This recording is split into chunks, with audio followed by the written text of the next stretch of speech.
Hello, everyone, and welcome to Nexus. Thank you for joining us for an evening of Dungeons and Dragons. I'm Nat. I will be your dungeon master tonight, and we are thrilled to be streaming at twitch.tv/rolltogetherrpg. Nexus is inspired by / a parody of / a fond love letter to a lot of the video games that I've played through the years that fall into the genre of it's your first day on the job, but oops, science went wrong and now you have to shoot things. So whilst I'm anticipating this will feel a little bit more like a dungeon crawl than some of our other games, there will be plenty of references and influences from that type of game. But if you're not into them, that's also fine. We're still playing D&D, and I'm sure there will still be plenty of shenanigans and tomfoolery for you to enjoy. For those who are new to D&D, everyone here plays fantasy characters in a fantasy universe. The 5 players each have their own unique character with sheets that tell them who they are, what they can do, their deepest secrets, and what dice to roll. They'll mostly be rolling one of these, a 20-sided die, to see if they succeed or fail.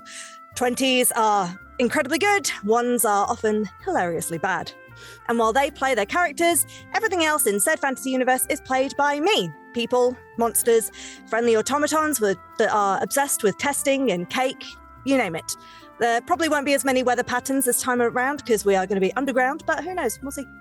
Between me describing the world and the story and the players describing what they want to do and some dice rolls to keep things unpredictable for all of us, we will tell our story. First, let's meet our players and have a quick word from our sponsors, and then we'll get stuck in. Hello, I'm Chris. I use they-them pronouns, and I'm playing Marnis, who also uses they-them pronouns. Marnie, as they're known to their friends, is a dwarven fighter, an ex-member of the Baldur's Gate City Watch, who saw some very troubling things during the gloom which pervaded their city very recently. They left the city with their parents shortly thereafter, resettling in Waterdeep, and are now taking various jobs for hire as a guard, a bodyguard, some form of watch. However, they've noticed, maybe not fully, but others around them certainly, that their shadow appears to now have a mind of its own. Hi, I'm Evie. I use she/her pronouns, and I will be playing Idris Asunda, who also uses she/her pronouns. Idris, to all new acquaintances and colleagues, is just your typical ditzy Asimov sorcerer, excited for her first day on the job. The first job she's had since leaving her parents, and is just so excited to join the Nexus Arts family, or whatever. But she has a secret. Not only is she not really an Asimov, she's not even really from the material plane. Idris is in fact a Hexblood shadow magic sorcerer sent by the Misty Steps Interplanar Travel Agency to find out what is all going on with Nexus and what their dirty secrets may be. And I, for one, can't wait to find out what she discovers. Hi, it's me, Augury, your favorite arcane trickster and divination wizard. Last time you saw me, I was helping with a little bit of the retrieval of a magic item, but now I'm here, trying to get a normal 9-to-5 job, or I am. Who knows what I'm doing here? Well, that's it for me for now. Yeah, that was Augury. He uses he, him pronouns. My name is Ali, and I also use he, him pronouns. And I'm so happy to be here for you. And expect a lot of chaos from Augury. And spoiler alert, body parts. Hello, I'm Nick. I use he, him pronouns, and I will be playing for this adventure Grunak Clactine, who is a dwarf who also uses he, him pronouns. Grunak is a cleric, a Twilight domain cleric, who has been in Baldur's Gate for a very long time. He is a hill dwarf and has taken to a new calling of moving over towards Nexus Arts to join their engineering and maintenance, mostly because he can cast Mending. So I'm sure this will go really well, and there's no concerns at all. But mostly he's there because they have, from understanding, taken over a dwarven fortress, and he is not very happy with the way they're handling things. So he wants to see if he can put a few things right. Let's see if he can. Hi, I'm Josh. I use he, him pronouns, and I am going to be playing Garnot, who also uses he, him pronouns. Garnot came to Waterdeep to see a play based on Theros, got a little bit carried away with the interactive side of things and ended up spending all of his money, so is now looking for other employment because he intends to go to Baldur's Gate to do some research. I mean, he took this security job with Nexus because security is going to be easy, right? Hopefully. Oh, he also has his little grey rat friend, Roger, to accompany him. All right, let's begin.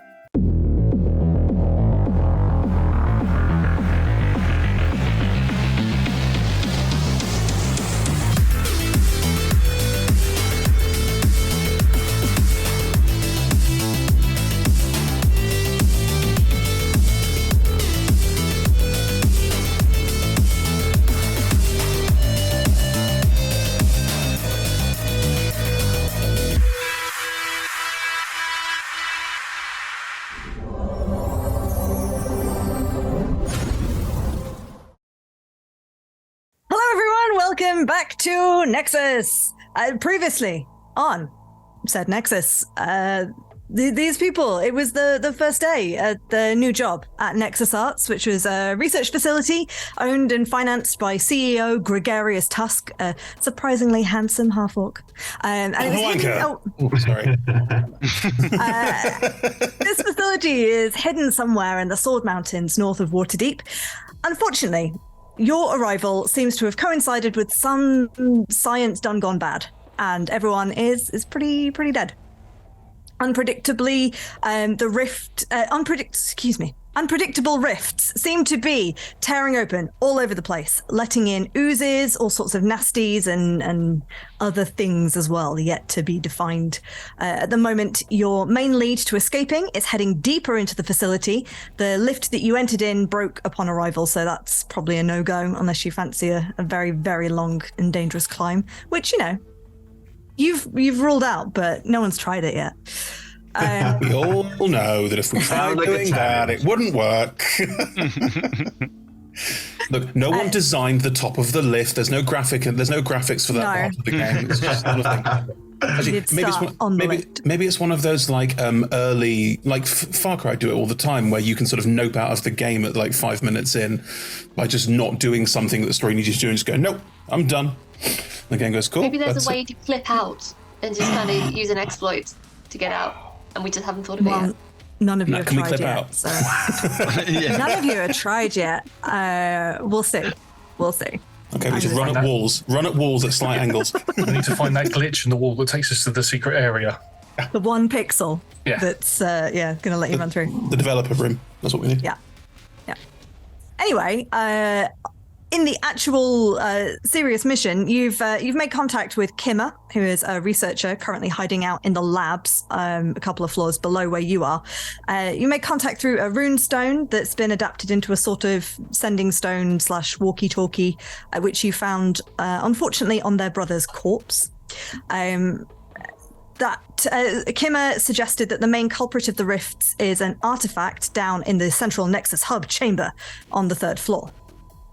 You are on your way to the research labs on the 2nd floor to pick up an anti-magic device that would allow you to disable the artifact, or at least get you to it so you could do it. But you stopped via the mess hall on the way to pick up a snack for Kimmer, who is very hungry.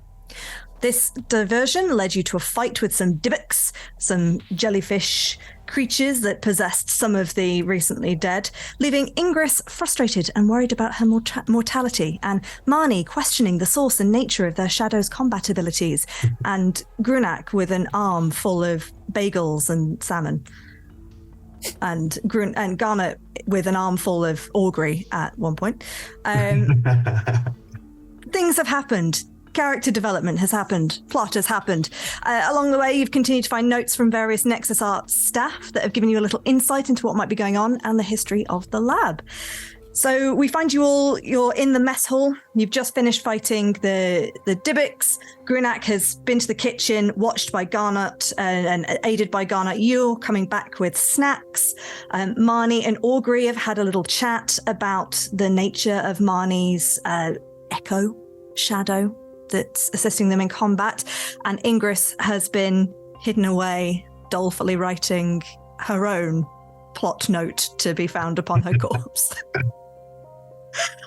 I'm tempted to kill Ingress just to know what the notes are. Well, maybe you could just steal it off her. You have to make sure right. that you, when you kill Ingress, that you give Ingress enough time to go, no, take my notes. You're just going to look like a creep. I'm just saying. Yes, this is right. For those who didn't see the end of last episode, Ingress canonically put this note in her bra. So no one will actually find it unless you... Consent, yeah. Yeah, exactly. All right, so you are convening in the mess hall. Is there anything anyone wanted to chat about? What are you doing? I'm offering out bagels and salmon. I mean, if we're stuck down here, we might as well eat. You got to keep up your strength. Now, anybody for a bagel? Here you go. Thank you, Father. And Marnie will dutifully eat a bagel. Do you have any with raisins? Oh, I don't know. Do I have any with raisins? Roll me a D100. Raisins and salmon. One, yeah. Fucking Your nightmare choice. is this? Of course, the tiefling would ask for a raisin bagel. Good. Cinnamon and raisins, that's the way to go. I mean, salmon, mate. I mean, yeah. Boy. That's a 99. Oh, there's raisins. Yes. Oh, yeah. Hold on. Here you go. One raisin bagel for you. You disgust me. And I also take a little bit of salmon and give it to Nyx. Oh yeah, Nyx is very appreciative of the salmon. It's just preening and then looks at you, being like, "And where's the rest of it?"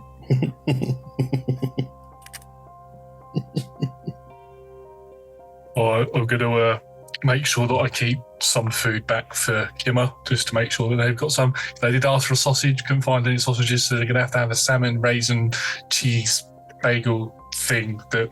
I don't know. Grunak rolled a 99. They're not exclusively raisin bagels, but you found the one for Augury, who was the only one that wanted one. That's what a 99 gets you. You get the perfect amount of raisin bagels. Look, if there's a sesame one, it will enhance it. That's all I'm saying. There is a sesame one for Marnie, then. No. Sorry, this is Chris talking. Marnie was eating the first thing that they were given, told to keep their strength up, which is exactly what they're doing. But Chris thinks we should get a nice one for the NPC, because that's just nice. Okay. Are there any rainbow bagels? I mean, we rolled a 99, so yes. Get a rainbow bagel. They taste no different from regular bagels. They taste of rainbow. Yeah, the rainbow bagel was there, sat like atop the pile of bagels, and Grunak's definitely gone, that one's for Ingress. There we go. Put that one there. It tastes of food colouring. Ingress, who is sat in a corner looking sad and downtrodden. I will go over to Ingress with the bagel and kind of kneel down and say, thought you might want something to cheer you up a little bit. Here you go. Thanks.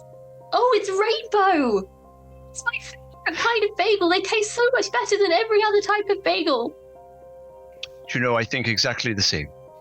They're very good and very nice, and we'll keep your strength up, and you'll be all right as rain in a moment. Yeah, strength. I'm not doing so good. I am only an administrator after all. I'm looking quite bloodied. Quite a lot, and I feel like you've done quite a lot, and you've been very, very helpful to everyone here, and you've looked after our backs, and both on an administrative level and on a very strong and well-willed level. So I think I'll put a hand on your shoulder. I think you're doing just fine, and don't worry, you look after me, and I'll look after you. I'll cast a Cure Wounds on you at probably at second level if you're looking so bloodied. Let me see. Where's my? There we go. 1 Cure Wounds.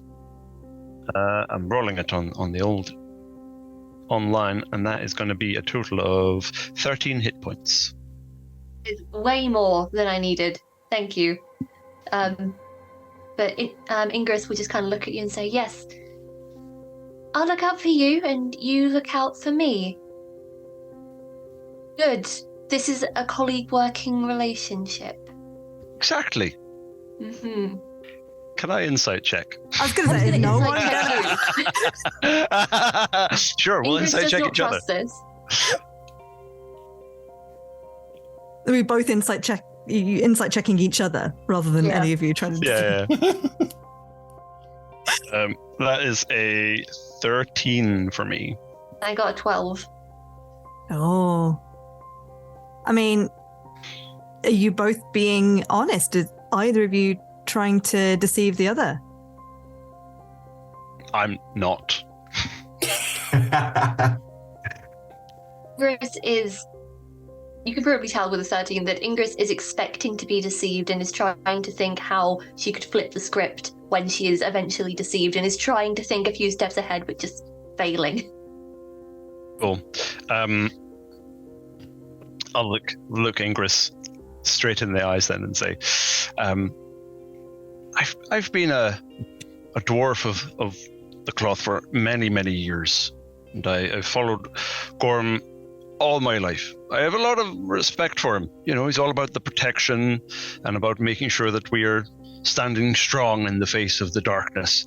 And not just that, I mean, I take it a little bit, perhaps more in a joyful sense, in that, you know, the end of a good day's hard work, the darkness can be comforting because you can go and have a pint with your friends and you can have a nice meal. You can do anything you like and that sort of thing. But I've always stood as a protector, and I will protect as best I can. And that is just, like, so reassuring. Thank you, Grunak. I'm just going to do a little... I don't believe a word of what you're saying. I think there's something going on. I trust no one at this point. Fair enough. But I appreciate the rainbow bagel. You're welcome. What is Garnet up to? I was going to go sit down with Marnie. As I approach where Marnie's sitting, I'll take my bagel out, I'll split it in half, and as I sit down, I'll put the other half next to me, and Roger comes out and starts eating, and it's an equal half, so he's eating the exact same size bagel that I'm eating. I will lean over to Garnet slightly and try and whisper, should we just tell Ingress that we know that she's probably here with some other purpose, but we don't really care? Because I don't think it's anything to do with this. What we can do, I mean, I'm literally just here to get some gold. I don't really care about the politics of it all, if I'm honest. No. Are you doing all right? Yeah. Yeah, really good. Had a really nice chat with Augury, and yeah. That's good. That's good. Because I've noticed that you seem a little bit surprised by your own ability. Your ability is awesome. I would like to just say. But It's not like an ability. It's more like it's another person, another thing. I don't control it. It just does things. I was going to say, it seems like you can't control it. No. But I'm a little scared of it because it's not. I don't know what it is. And it looks like me. It sounds a little like me. But Is that the first time that it spoke to you? No. No, when I first noticed it said, it didn't say anything like specific. It was all like, I think there was a hello at one point. I can't remember, but shadows were so scary at that point because of what they did to my family. Like I was just like, didn't want to accept it was happening. But it seems to want to be helpful genuinely, so I'll just sort of assume that it is. Yeah. Do you feel that it's another presence, or do you feel that it's an extension of yourself? I don't know. Still learning. Yeah. But I should trust it more. Should. It seems to show that it cares for you with the way that it's been helping in combat. Exactly. Yeah. So maybe try having a conversation with it at some point. Let's not go too far. I mean, not right now, obviously, because of the situation. But yeah. Do you think it has a mind of its own? Like, I don't know. I mean, I'm not deciding what it does. So, because I mean, maybe next time we could try to have a conversation. Like, I could try to... I'm really sneaky, and I also can sneak into people's mind, but maybe we can try that. Well, if you're okay with that. I mean, that sounds terrifying. So, maybe you can do that if you want to. Okay. Yep. It's something that can be approached when you're a little more comfortable with it, obviously. You're still getting used to it, of course. Yeah. And While you're having this thoughts, conversation... I also... Just for the note. Just before you start changing the conversation, you all just hear a low... Sounds like it's coming from somewhere else in the facility. That's Kima probably dead.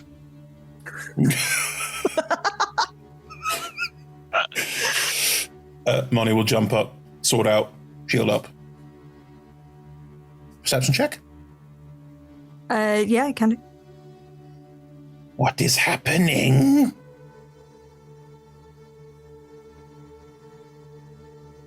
50. It sounded like you said 50 then. I was like... 50. 50. What kind of modifier is that? I've pulled a David. I have managed to artificially make my perception a plus 32. It doesn't... You don't hear a repetition of the sound. It did sound like it was far away, so you assume it's something happening below you on a different floor, not nearby. It's just ambient. This place continues to be dangerous. Don't think we're out the woods yet. Mm-hmm.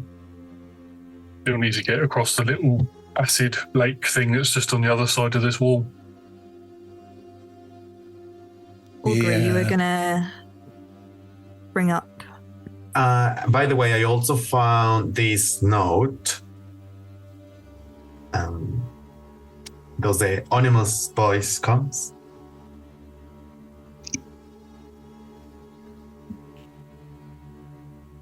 Do we hear the note as well now? Oh, sorry. If you read it, then yes, you do. Do you want me to read it all again? It's the one that Augury has was specifically the one from the first one from Dr. Durrani. Okay, so we have. Okay. So you can share those notes around each other if you like.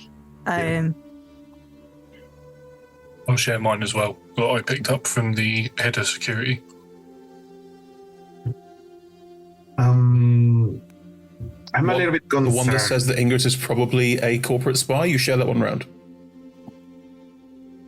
No, I don't think it was it that one? Yeah. Oh no, it was head of security and one from the Tabaxi security officer as well. There were two. Yeah, I think Marnie found Chief Rukiek's note that was about her liking sausage second days and her to-do list for the day. Garnet, you found the one on the Tabaxi security officer that was in the security office. Officer skips through Moss. That seemed to be already there, keeping an eye on everyone, doing a bit of espionage, seems to be on the trail of something, but was also suspicious of Ingress. Yeah, that's my fault. I got it mixed round. I thought we got them mixed round. That's my fault. Yes, I will keep mine on secret for the moment. Okay. Ingress, you had the one from Barney Keenfoot, who is Kimmer's brother, that didn't have anything you necessarily thought was pertinent, other than he was a bit scared of Kimmer's boss, Dr. Durrani. And then Marnie, you found the one of Dr. Durrani's as well, talking about her working relationship with Dr. Antoni. Mm-hmm. And then Augury, you found this. Oh no, Augury, you found the first one, and Marnie, you found the second one from Dr. Durrani. Well, then, if we share everything around, potentially not the one that says Ingress is a spy. Seems wise. I'll happily share mine around. Mine doesn't have any really useful information in it, so I may as well. Fair enough. Is there anything else you are looking to do or chat about, or are you going to start heading out? Do you think we should try to get out, or shall we try to stop whatever is happening here? I think we should keep going down. There's at least one person alive and everything, so we should at least try to help, I guess. Mhm. Right? It's just for their sake. This Dr. Durrani person sounds, frankly, sus as all fuck. Just a bit, yeah. Yeah. Arnie. Oh, no, you're right. I'm sorry, Father. Sus. Thank you. That's Although, fuck. strong choice of words and probably quite apt. Right you are, Father. So the way to go is through so this room has a door to the Great Hall that was flooded before with the acid, or... It was flooded from the fountain that was broken, and Ingress noted that the tooth, her token that she left that was a tooth, did seem to melt away.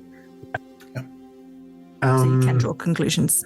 Well, but Augury doesn't know that, so Augury is just gonna open the door, or try to open the door. So the to get from the mess hall to the Great Hall, there's a sort of reception area because the mess hall is part of the leisure mess hall and leisure suite. So from the mess hall, there wasn't necessarily doors per se. There was a doorway into a corridor that then led to this reception area, which is where you found your note. There's a couple of sofas, a couple of coffee tables kind of thing. And there was also the entrance to the leisure suite, which seems to have been overtaken by plant growth. And then it's like a large doorway, but with no doors, like 3 double doorways width worth. Sure. So as soon as you come out of that corridor into the reception suite, you can see into the Great Hall. It's just sort of more of an alcove. Do we want to set a marching order like we did before? Sounds like a good idea, Yeah. Middle.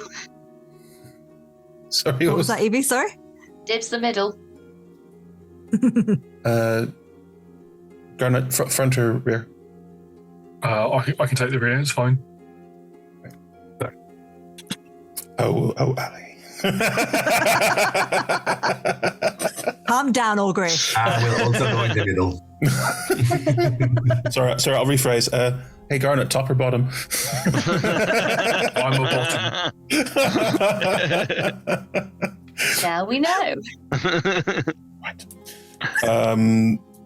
Yeah. Walking slowly, carefully, keeping an eye out.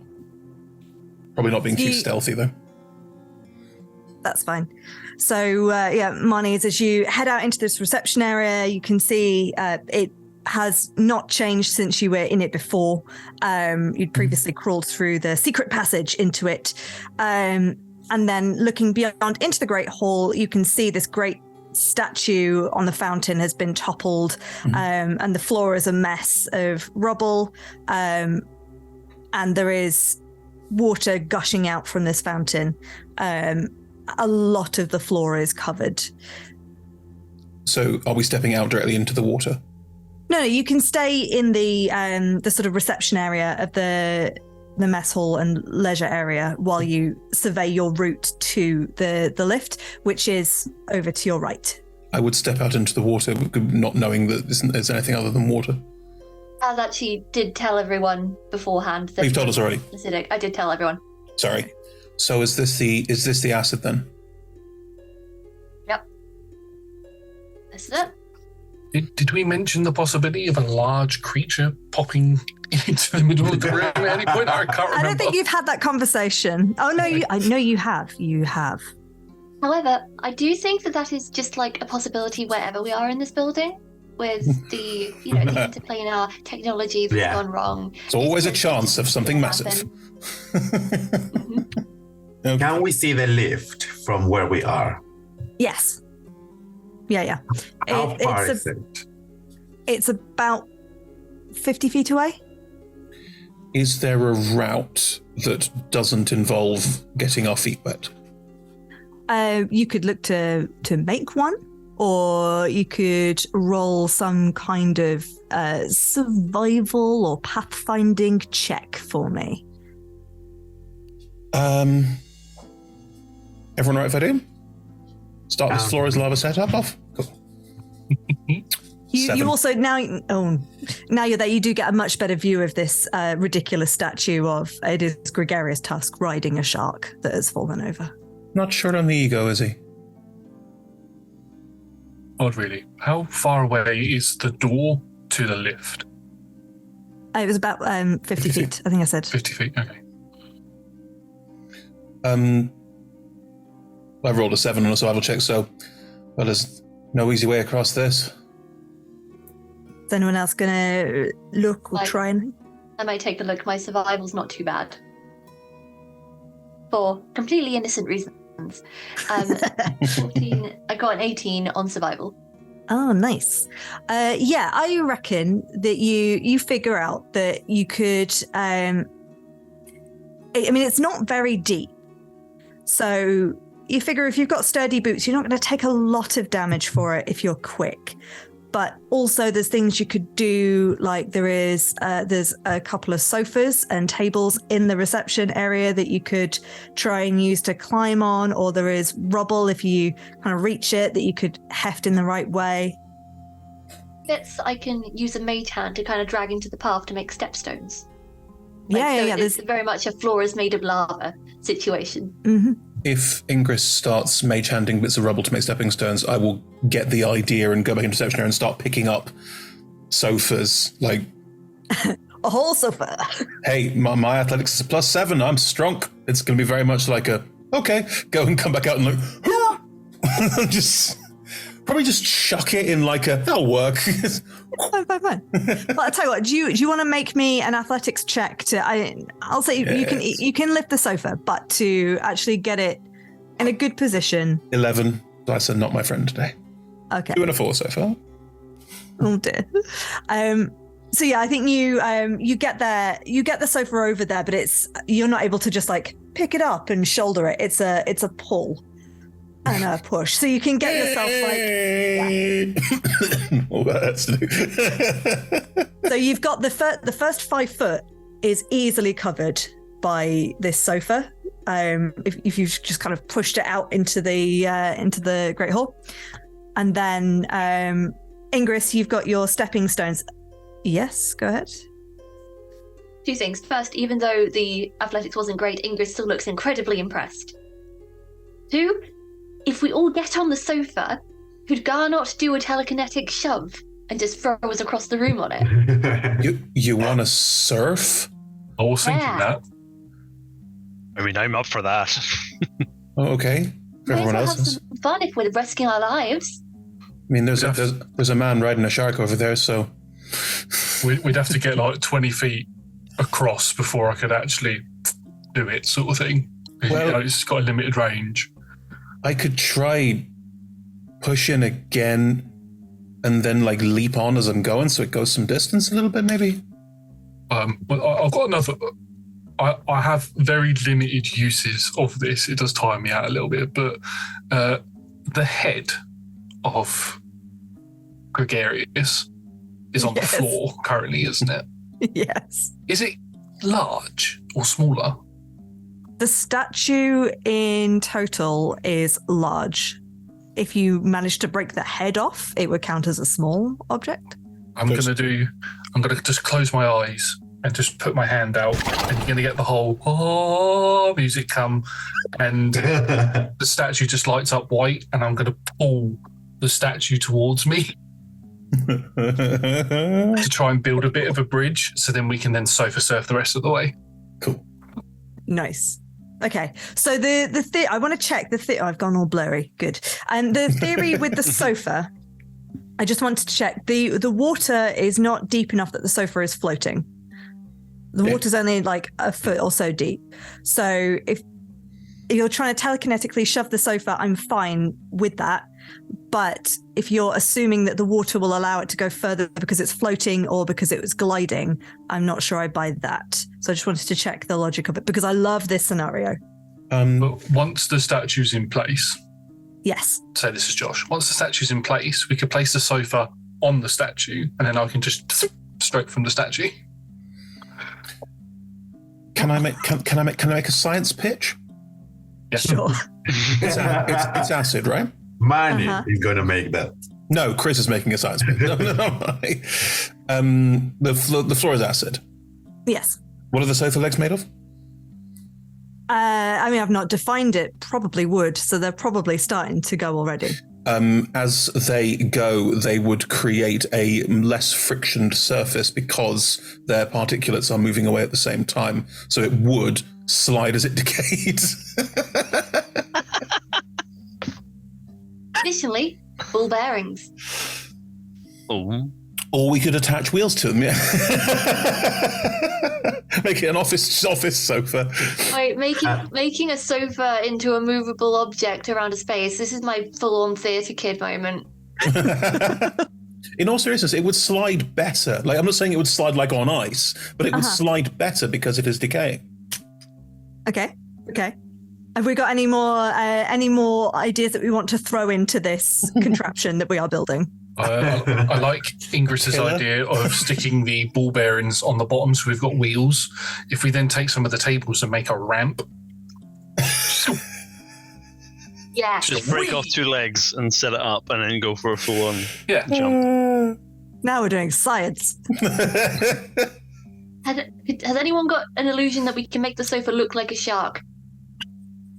So that we can live Gregarious' fantasy. Oh, why do I not? I have minor illusion, but I don't think that's gonna work. This is definitely an achievement, by the way. Just Secret hidden achievement. There's at least 30 gamer score for this.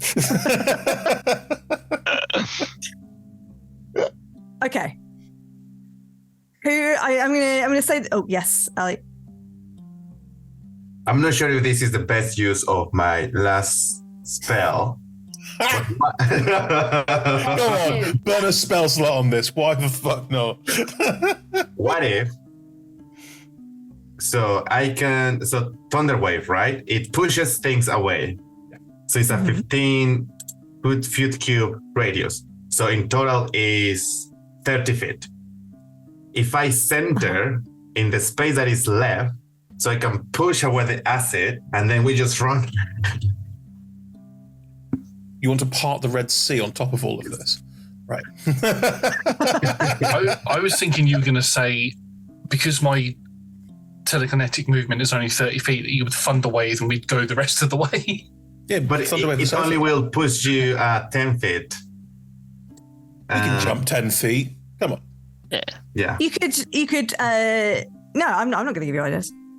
This is your mess. Oh, I tell you what, Ali. If we all get on the sofa, and if Garnot gives it a telekinetic shove to move it 30 feet forward, and then you thunder wave at an angle down, we would go forward 10 feet and start up ending. We can all leap off it into the...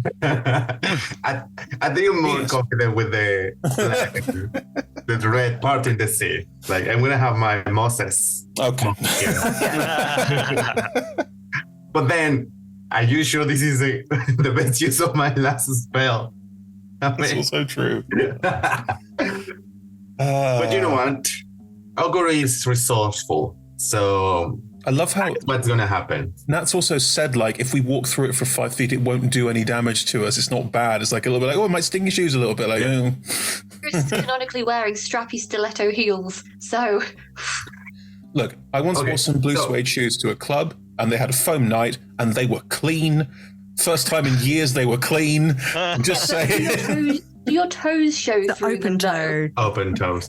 How far have we gone with everything that we've done? You've not gone anywhere yet. There's a sofa slowly just melting into the There's a statue that's been moved into place so we How can far walk do along we it. think we can go? Okay, sofa is 5 foot across, and then this. If you're putting the statue at the end of the sofa, that's probably another 10 foot. So that's 15 foot you could walk along.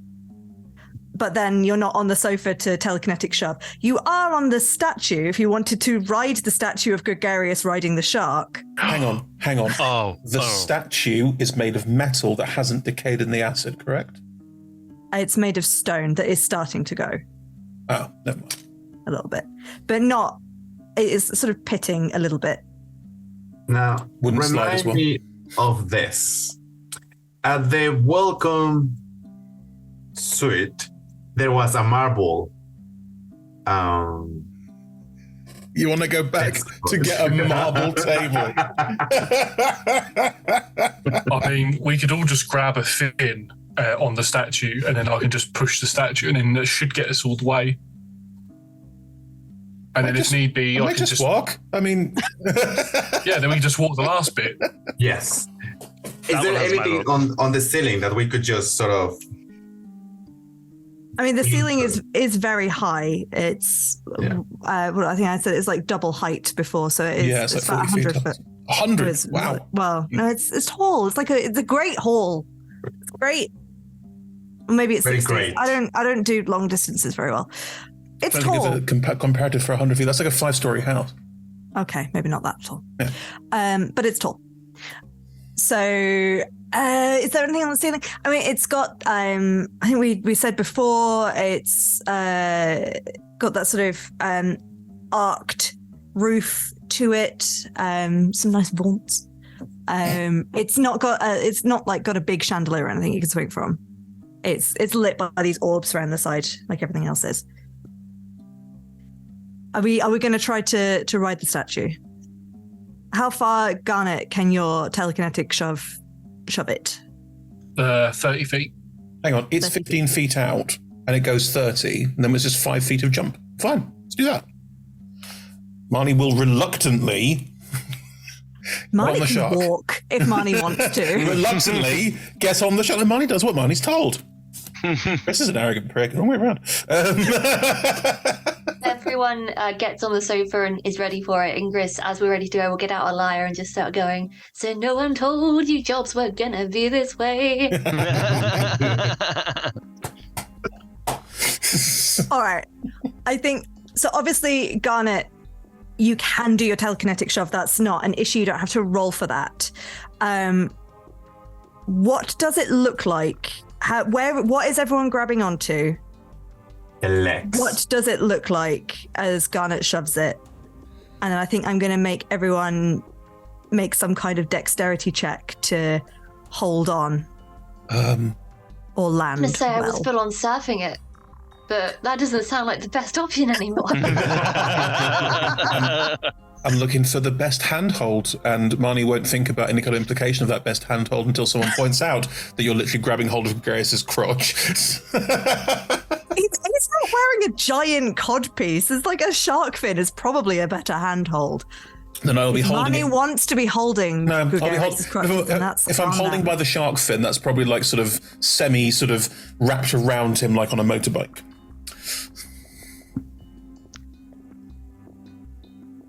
All right then. What does it look like? I'm going to hold on to one of the fins. I'm going to turn away because I feel like this is going to be like a push away sort of thing. And my body starts to shake as the white outline that normally goes around the thing that I'm pulling comes around me as well.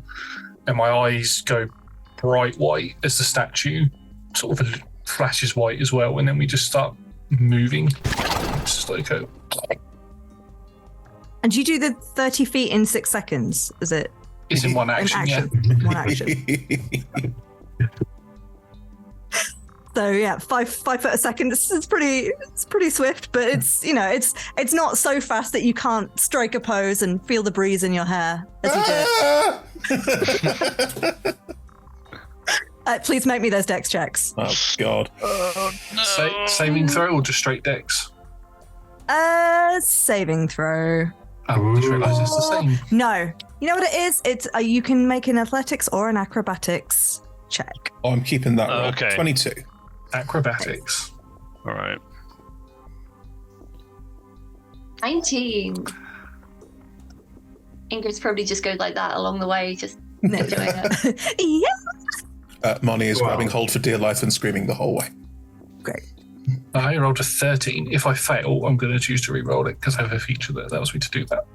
Okay. Well, maybe you should do that. I should do that. Well, You should do that. That tells me DMs exactly where this is going. That's a 19. Okay. Bang. In that case, you can say goodbye to Augury because I roll a 12. And I rolled a 13, so both Grunak and Augury. Can I try and grab one of them? Can I vortex warp one of them to the other side when they land? Please do. Can you vortex what the person who decided not to wear a shirt? This seems a bad time to have your nips out. Actually, DM, can we do a little rewind? And Augury would have opened or call the lift. Or is it the lift? Not like a lift with doors, right? It's just a platform. Okay, Yeah, it's more like a platform with rails. Yeah, okay, so no more. All right. So, who is Marnie? Are you reaching for Grunak? Yeah. I don't think we said what Grunak was and Augury was holding on to, did we? No, I think I probably would have, looking for handholds, gone up towards the head and just grabbed the tusks. Just tried to hold on to the tusks. Nice. I had a nickel. I think I'm gonna have sort of piggyback the whole statue. Great. So I think it's for both of you. It's when the statue stops moving that Grunak, one of the tusks breaks in your hand, so you start to suddenly fall backwards, downwards, and then Augury, as you are jerked at the end, you lose your handhold and you start to slip down. So I go all the way, passing by the chicks. No! Look what happened by accident. Inexplicably slow fall, just like Bump, and then keep going. Is anyone going to stop them from falling in? I'm going to try and grab Grunak, and I think Ingress is going to vortex warp. Yeah. Augury. Yeah. Great. Please make me some kind of athletics check to grab Grunak and hold on. 10. Grunak, would you like to help yourself? I would love to help myself. Yes, please. Try and reach out and grab There we them. go. 23. Right. Great. Perfect. There's that good, these dwarves have been through a lot together, proper like, arm holds. Oh, really? I was considering it to be just shouting at each other. You got the firm grip with the arms, and then you pan out, and you're both just screaming. Screaming, wailing, heads going everywhere, not too sure what's happening. It's going to be that until we stop at the end and go, yeah. Very good. Dwarves were not meant to go that fast, father. No, they were not. There's a reason I never go more than 25 feet in 6 seconds. Same, so that was same. Augury, you're falling to a small puddle of acid, but doom, clearly. And you are suddenly, what does the vortex warp look like, Ingress? So what it is kind of like from the outside, it's like a little vortex of glitter. It's all pink and yellow and very nice. But Augury, from the inside, you just have darkness and shadows swirl around you. It's very foreboding, and suddenly it's extremely cold. But then you're suddenly on the other side, and there's little bits of glitter just kind of puffing out of existence, and it's like the darkness was never even there. What an insight. You cold? Ripples.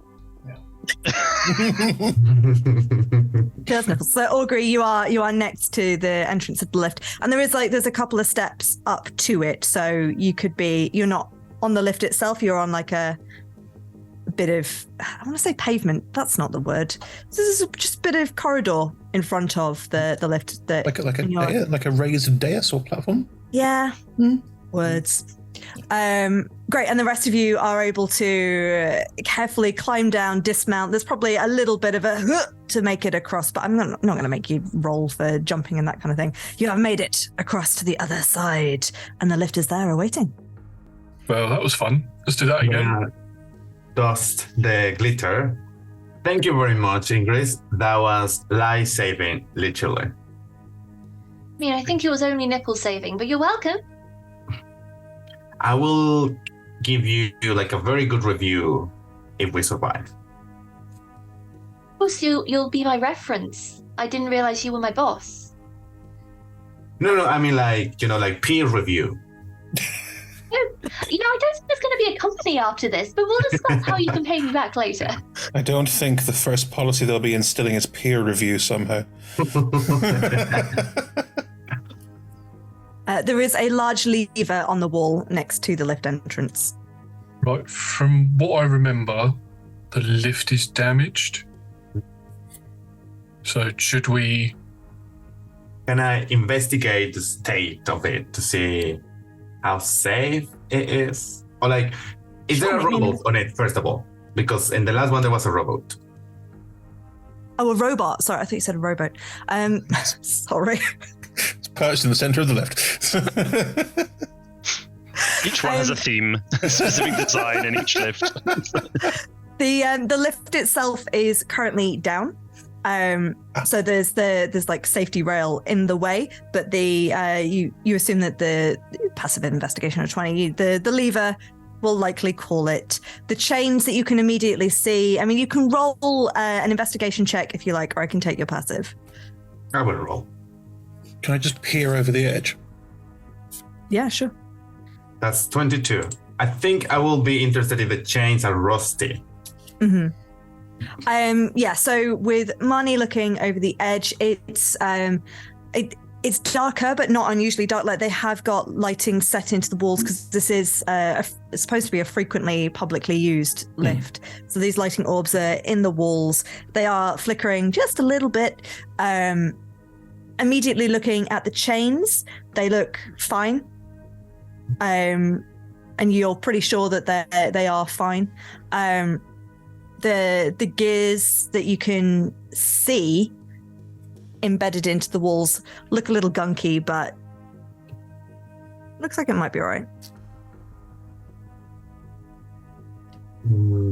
It's fine to be me. Fair, I don't know what they were referring to. It's not working.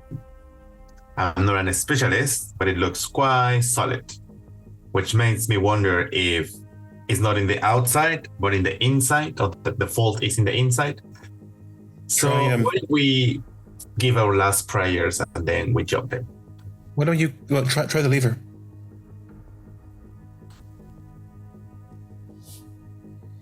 I thought I'd try it, actually. There is a heavy clunk as you pull it. It takes a little bit of effort, but it's not like a full-on heave-ho.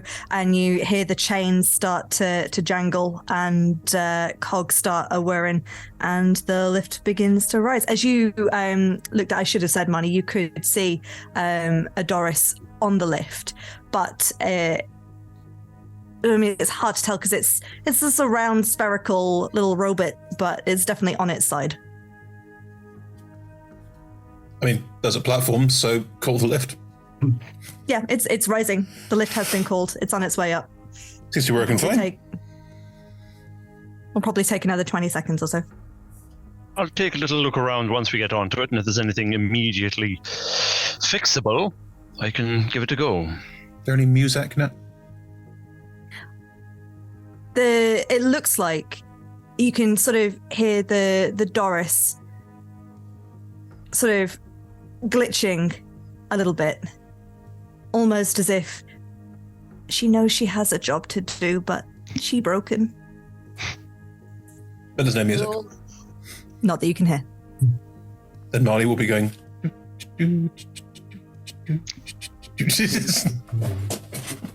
Right, the lift arrives. The safety rails sort of slide back, and you're able to get onto it. The Doris is there, just like, ow, ow, ow, ow, ow. I'll pick up the Doris. Yeah. Walk over and pick it up. Thank you. Ow. What happened to do you? you feel pain? I am not well. Ow. That did not answer my question, Doris. Please define pain. You said ow. Are you self-conscious? Sometimes I worry that I am not as good as the other Dorises. Depression, you have a mind. Yes. Doris, why are you saying ow then? because I am broken. Oh. Right. In what way are you broken there, Doris?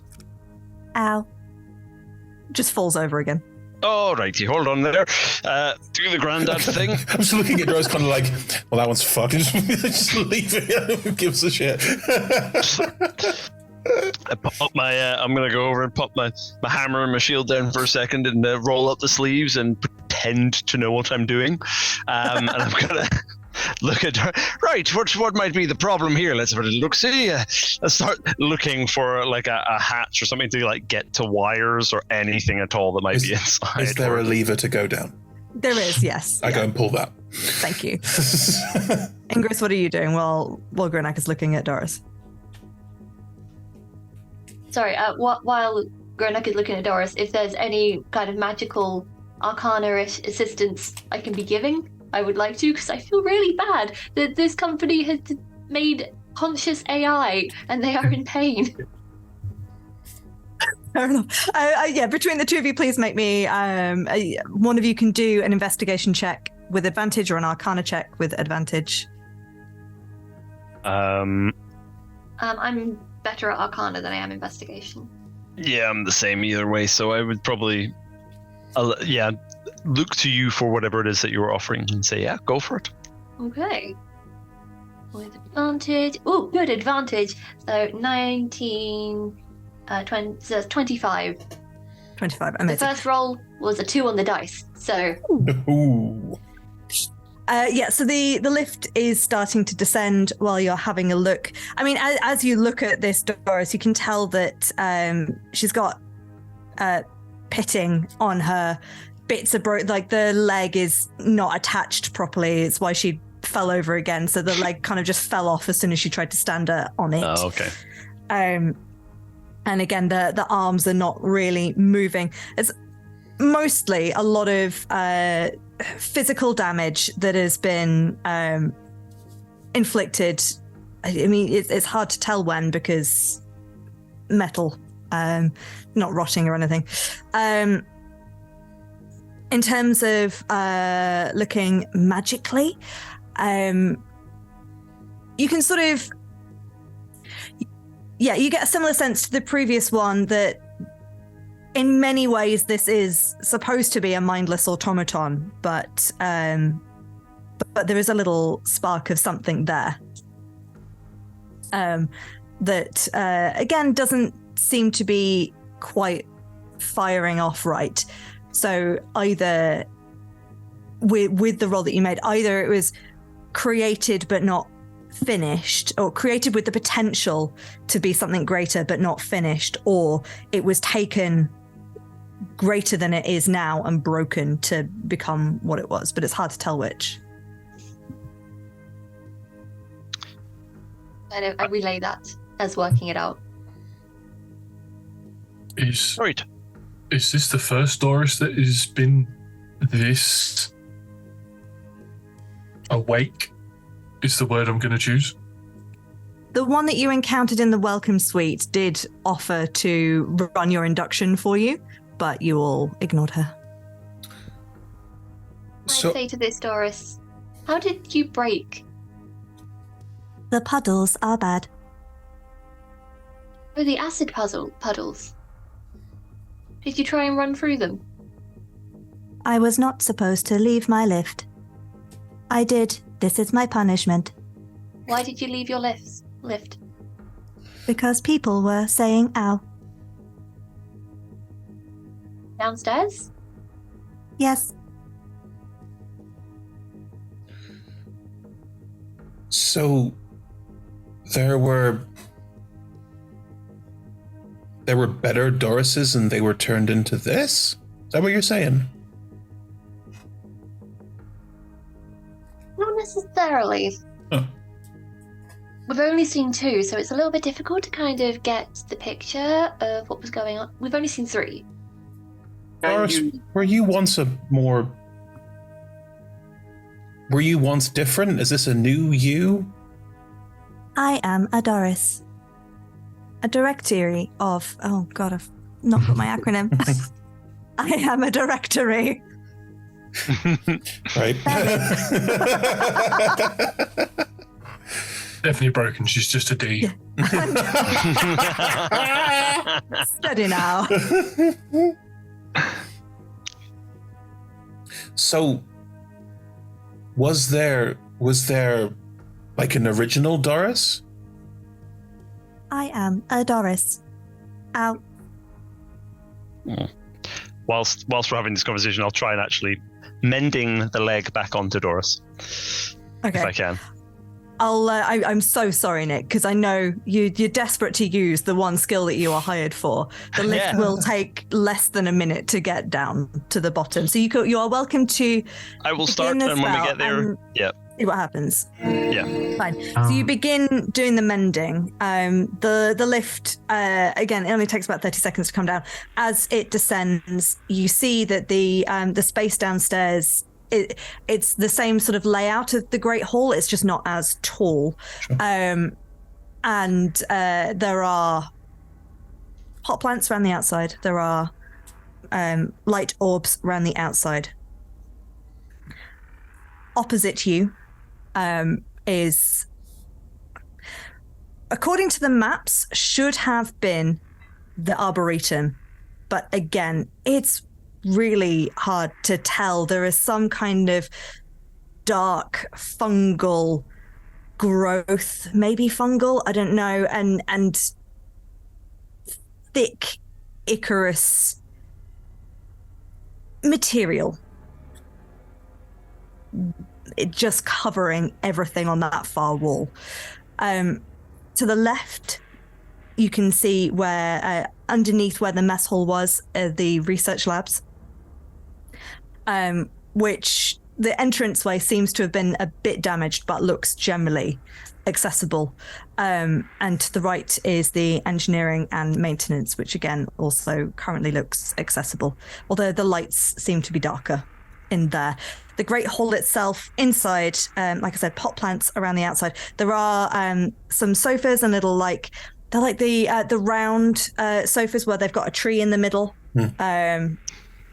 But you could sit around the outside, like gathering places for people.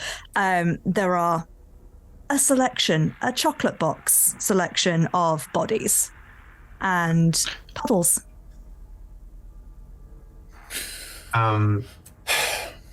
Algor is gonna stay watching how Grunak mends Doris and wait for that moment. And how about the rest of you?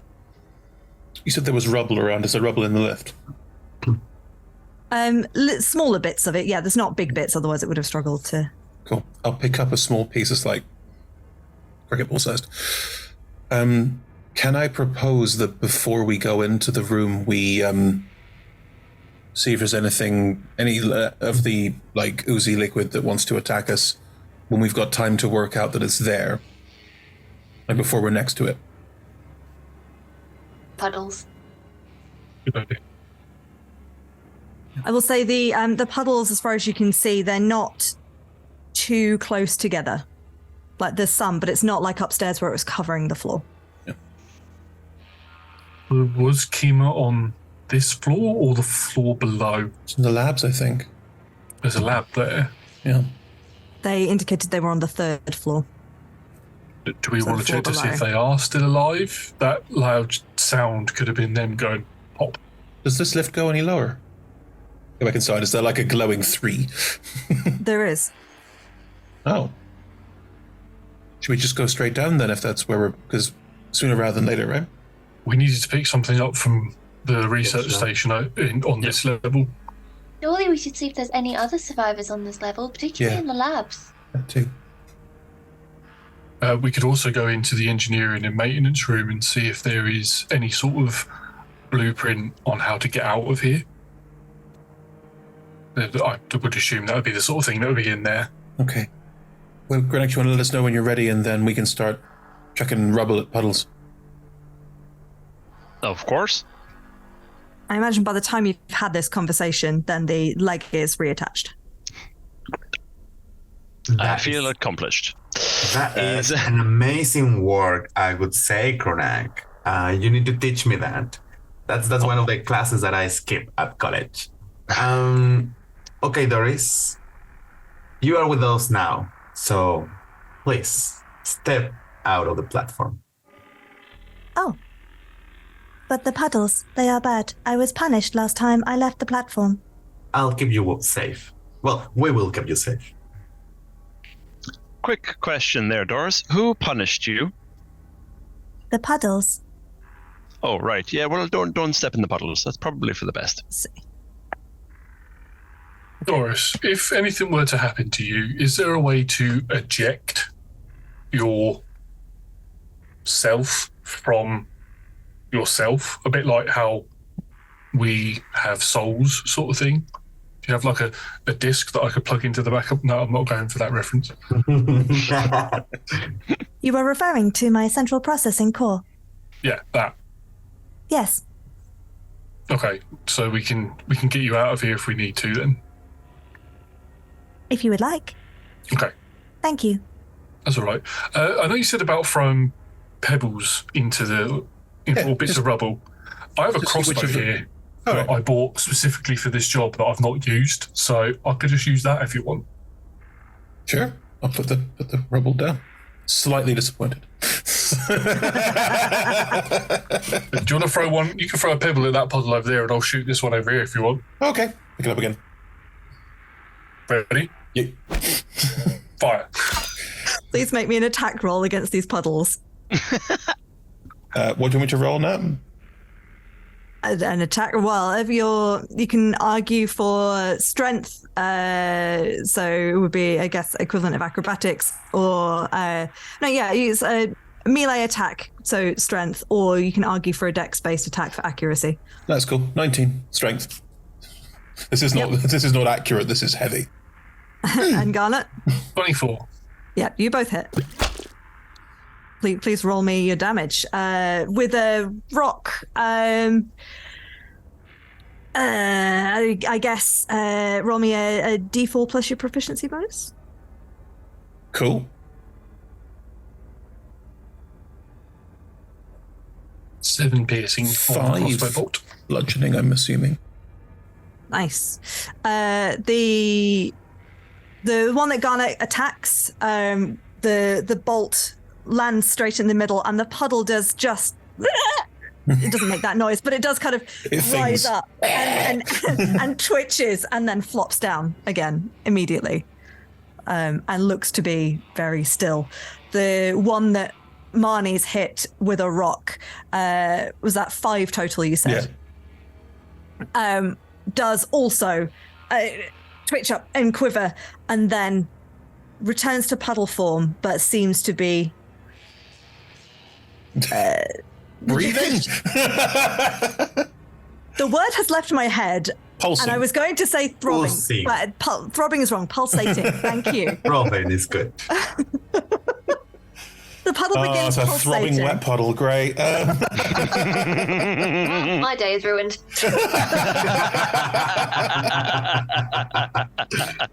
Guess what? If it's moist as well.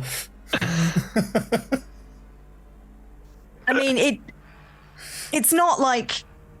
Otherwise, they're going. You could probably No avoid one it if knows you were I'm careful." here. It's like,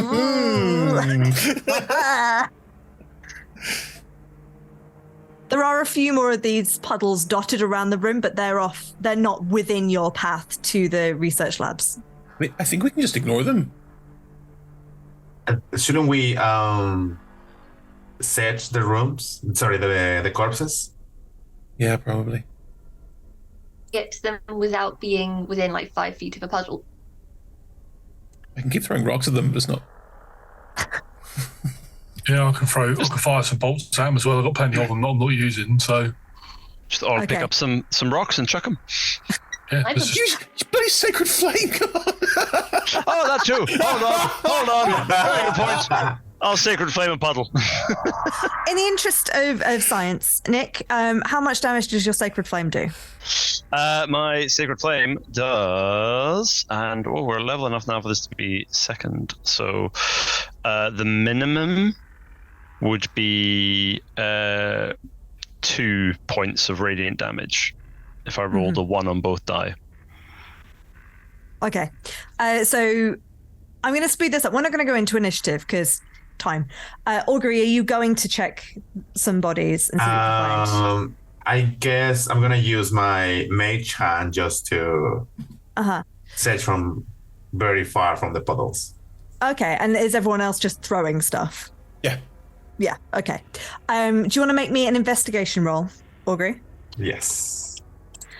This is like a mini game in one of those video games. Yeah. Like a puddle. And they're going, hey, I'm secret. I'm 25. If you get the gold one, you get 10 points. All right. Well, all of you make me some kind of attack roll.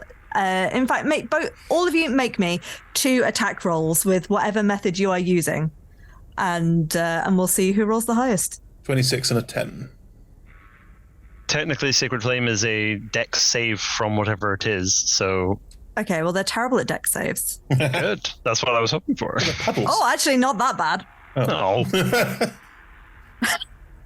Okay, well, I just rolled on the dice. I rolled a 19 and a nat 20. Wow. Right, so... Wow. For a 17 and an 18. I would like There to is one. I also attempted to attack one. I got a nat 1, so... I'm just an administrator. Oh no! So there's a few, like Marnie's and Garnet, you're taking care of things. There's a couple that Ingress and Grunak have been missing that are starting to get closer and closer.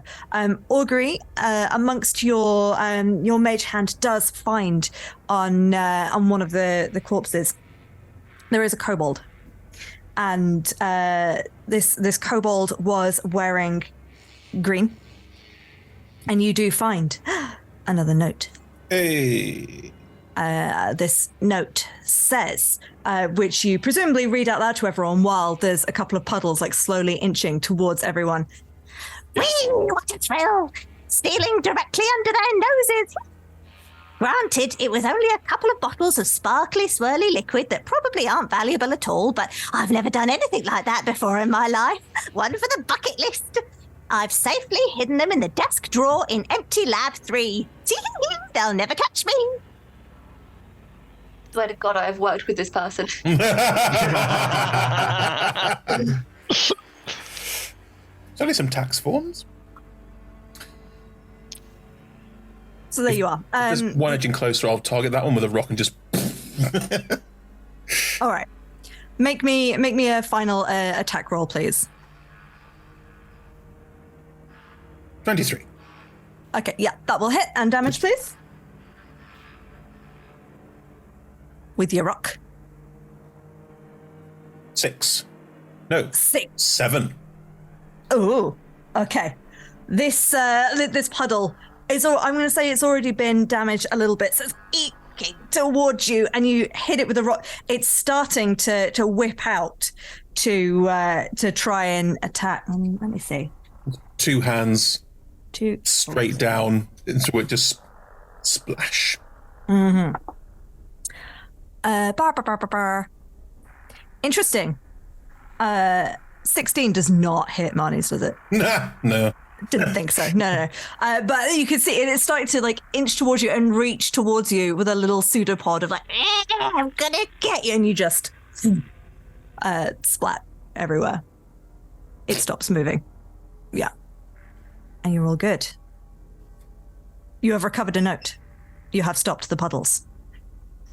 Would you like to make your way towards the labs?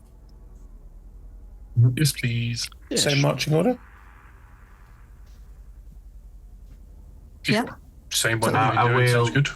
walk next to Doris just to be sure that Doris doesn't stay back. Ah, okay. You will probably need to tell Doris, come on, we're going now. Come on, Doris. Okay. And she'll start toddling with you. So you head towards the research labs. It has a similar sort of entrance way to that the leisure suite did. This sort of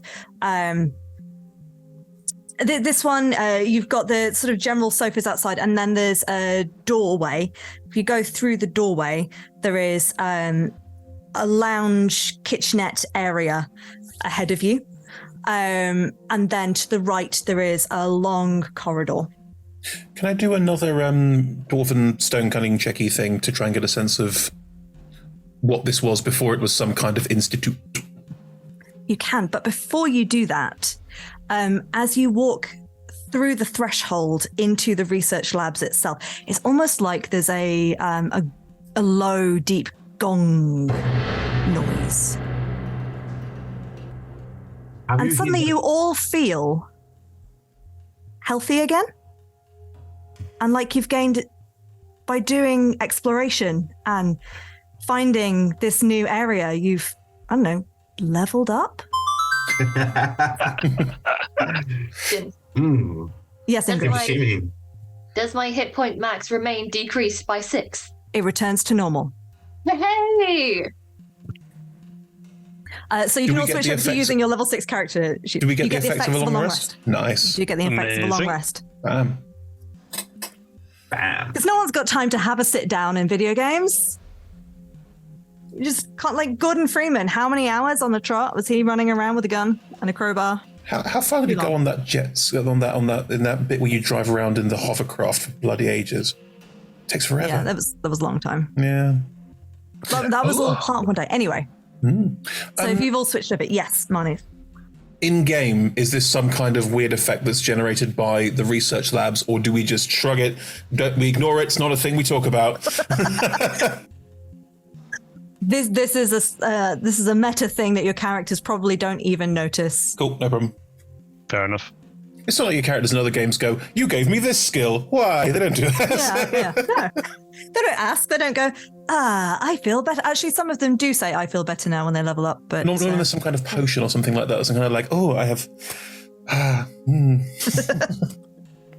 So congratulations, you have leveled up. You are in the research labs. I will say on the wall in that lounge area as well, there are 2 posters. One says, Nexus Arts, better than all the other arts. How many others are there? And the other one is Gregarious Tusk again, but this time he's looking suspicious, just holding his chin and frowning.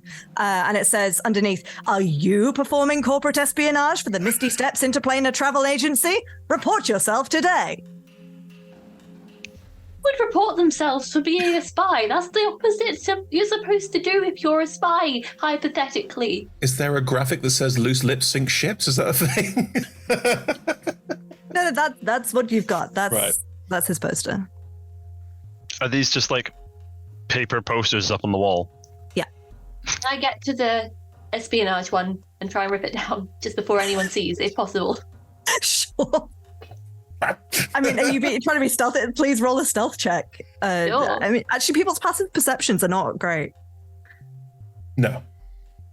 Okay, so that is... Oh no, I'm not very good at stealth. It's 11, 12, 13. Mm-hmm. Garnot and Grunak, you absolutely notice her do this. Cool. I will say as well, on the wall to the right, before the corridor, there is there's another sort of piece of paper. There's a plaque with a list of lab numbers and names. Okay. Is there lab number 3 on that? There is a lab number 3. Yes. That note you found there, Augury, wasn't there something about a lab number 3? I think that's where we're gonna find this such item. But I also wonder if there is one lab with the name of my scientist chief, Dr. Durrani. Durrani. Oh. What was the name of the scientist who was working on the thing that was gonna stop all of this as well? We got a name earlier. Wasn't it Chemo? No. Was Dr. Chemo working on something? I can't remember if Kimmer gave you the name or not. You did, yeah. If they did, it was sorry. Jeff. Mm-hmm. Jeff. Yes. Dr. Jeff.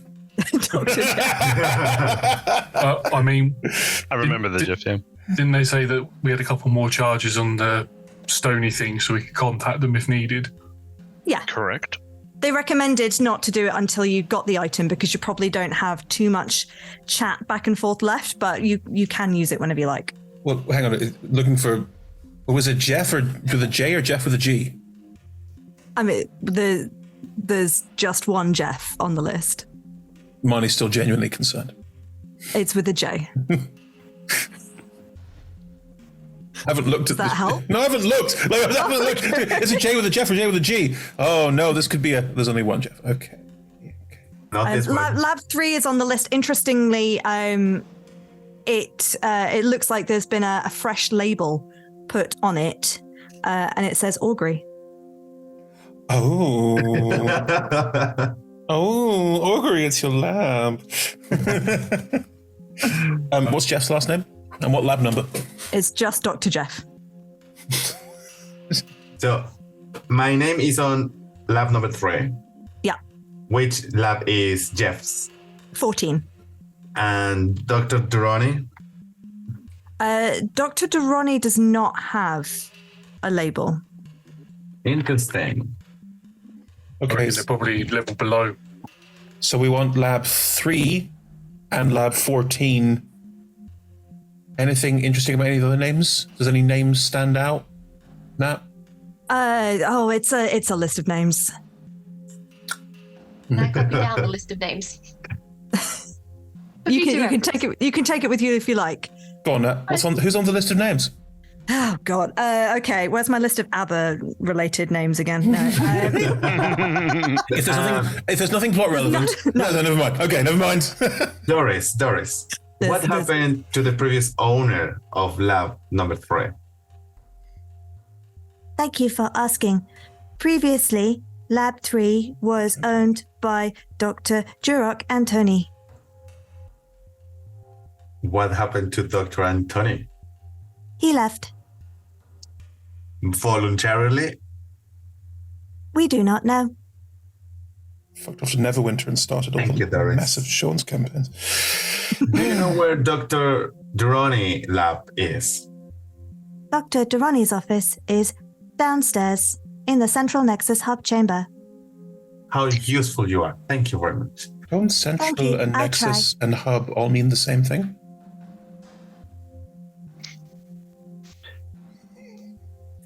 I think we've all worked out the gregarious tusk was not the most interesting or smartest people. And here we are. I mean, look, there's a poster that says Nexus Arts is better than all the other arts. Does he know how many arts are out there? There's a lot. That's a bold claim. I don't think it's right. Does he mean like theatre and stuff? I think he does. I don't think he knows, if I'm honest. Does he mean like poetry? It's just weird. It's like a weird thing to compare yourself to. In the interest of time, Sorry. Are you gonna go look in the labs? Yes. Number 3, right. please. 3 and 14. Yep. Okay. I want to poke my head into servers as we go past, just in case there's something juicy in there. You know, it's funny, Evie, as you go down the corridor, the only ones that are lit up around the entrance are 3 and 14. And the others, you try the handles, they're just locked. Some of them don't even look like they'd open.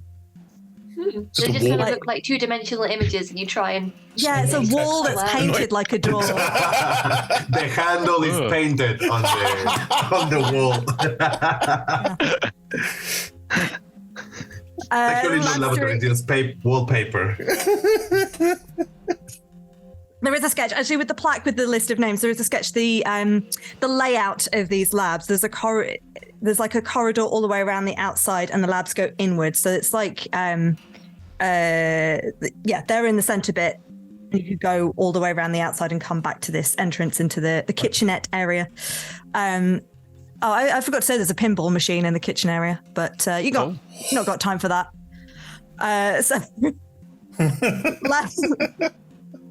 Don't you? No, you don't. You start walking down the corridor. Lab 3 is the third one on your left. I'll listen at the door. I'm gonna take out my runestone and place it on the door thingy. Your runestone. It does not work. So this is what I don't get. This lab's clearly got your name on it, yet your runestone doesn't work for it. Can I hear anything inside the lab? Please make me a perception check. 14. 14, no? Sounds quiet. Is there any vent? Not that you can see, even with the passive investigation of 20, there's none around this bit. No. Does the door just open? Did you try it? Yeah. Yes. You're so clever. I was never going to do that. Sometimes the best solution is the most obvious. Ghana, you conquering my heart once again. Well, thank you. I just put my hand on the knob, turned it, and pushed. Marnie blushes. Just gonna let that sit for a second. I'm just gonna stare at Augury with a blank expression. And Augury is like, what are you doing? Chris is just going to go in the lab, leaving Full just like pass through between them. Right over there, boys. Here we go. I think now's the time. I will also ask Doris to go in the room. Okay. She will toddle in after you. The room inside is pretty dark. You'll have dark vision. It's not an issue. It's very sparse, almost like it's been cleared out and waiting for someone else to bring their shit in. It's about 10 foot by 20 foot, so it's not huge, but it's big enough that you could have a couple of different tables, different workstations in there if you want. It feels like a grey stone box at the moment, but there is a wooden desk in the corner. Can I now do my stone cunning? What were these rooms originally? Because it's weird to have lots of very small rooms like this. Sure. Okay. Go for it. So it's history plus proficiency and something else. Stone cunning's a lot. All right. Hit proficient, double proficiency bonus, so plus 6. Right. 18. Nice. I mean, given the size of the rooms in here, I mean, these are definitely, the walls are stone. This isn't something that's been set up in a larger space that's been constructed within it. This is original architecture. They're not cubicles. Yeah. Yeah, exactly. They are bigger than that. From the plaque that you saw earlier, you figure actually that there's a few different sized ones. It feels like smaller living areas, maybe, that could have been personalized, but for not large family groups, but maybe like a workers' accommodation kind of thing. Any Dumathoin symbology? Not carved into these walls, I'm afraid. Yeah. That's fine. So the room is an empty grey box with a desk in it. Augury is going to walk to the desk, which I assume is my desk. And as I walk, Doris, do you know where they put all of Dr. Antoni stuff? I'm afraid I do not know that. Disappointing, Doris. Disappointing. I am so sorry. Oh, there is a chair there as well, I should say. That makes sense. Luxury. Mm-hmm. Are you just going to look at the desk, or are you going to investigate the desk? I'm going to open the drawers. Maybe there is something left from... Cool, yeah. Yeah, with a note. I mean, I feel very called out, but sure. There is a drawer in the desk. It feels a little stuck, like it's currently locked. But as you pull on the table, you hear like a rattling in the drawer, like a glass clunking. And you also hear like a scratching, papery noise down the back of the desk. Did everybody hear that? I'm gonna try to find like a secret mechanism kind of thing. Oh, I mean, the desk drawer has a lock in it. Oh, okay. Do you want me It's to? tools, mage hand. Fair enough. Please make me a thieves' tools check. Yes. 18. Great. Yeah, you managed to jack it open super easy. And inside, there are 2, round vials with swirling liquids in them. Look like could be potions. One of them is silvery blue, and one of them is iridescent orange. Doris, have you seen this before? I have not seen those before, but I was never really allowed to work in the labs. I worked on the lift. Is there a Doris that works on the labs? There is probably a designated Doris working in these labs, yes. Are you able to locate them? We cannot speak to one another. Now I wondered. Would you like to? It would be interesting to speak to another Doris and share information. And then the universe implodes. Yes, then we would be able to destroy all the puny humanoids. That was a joke, haha. Insight check. I'm not good at insight, but I hope the ones with insight, passive insight. Do you want to dip a finger and see what it is? In the potion. I think I'm gonna cast Identify with ritual casting, which is 20 minutes. So I'm just gonna start shaking them as I cast Identify. Shake. But I will let people do other stuff rather than wait for me. While you're doing that, should we go check room 14 and see if there's a Doris around? We heard the bit of paper in the back of the drawer. I'll reach either to the back of the drawer to find it, or if necessary, pull the drawer out and reach underneath it, or whatever to do. It wasn't the back of the drawer. It sounded like it was actually down, the papery thing. The stuff was down the back of the table, and rattling the desk kind of just scrunched it a bit. Just move it aside. Also, just not throw it over, just like pull it out of the way. Sure. Yeah, it looks like this whole room has been cleaned out meticulously, but has clearly some bits have been left behind, have been missed either by the person who left them or by the cleaners who've just not seen. You find a couple of notes actually. There's some disordered sketches that are really hard to make out. Sort of a shape of some kind of golem, maybe. There's another one that has a grub, like a bug, like a large grub sketch in a jar. I'll show them to everyone and sort of hand them out. I don't know what these are. And then the other note has the word. It's really hard to make out what it's saying, but some of the words you can pick out are partial homunculus anthropomorph, and another. There's what sounds like maybe ritual ingredients, and then there's a cup, like a paper cup with a name written on it, and it's written Durog. And the water. D-O-R-O-G. Can I be copying literally everything down as I see them, just kind of greedily?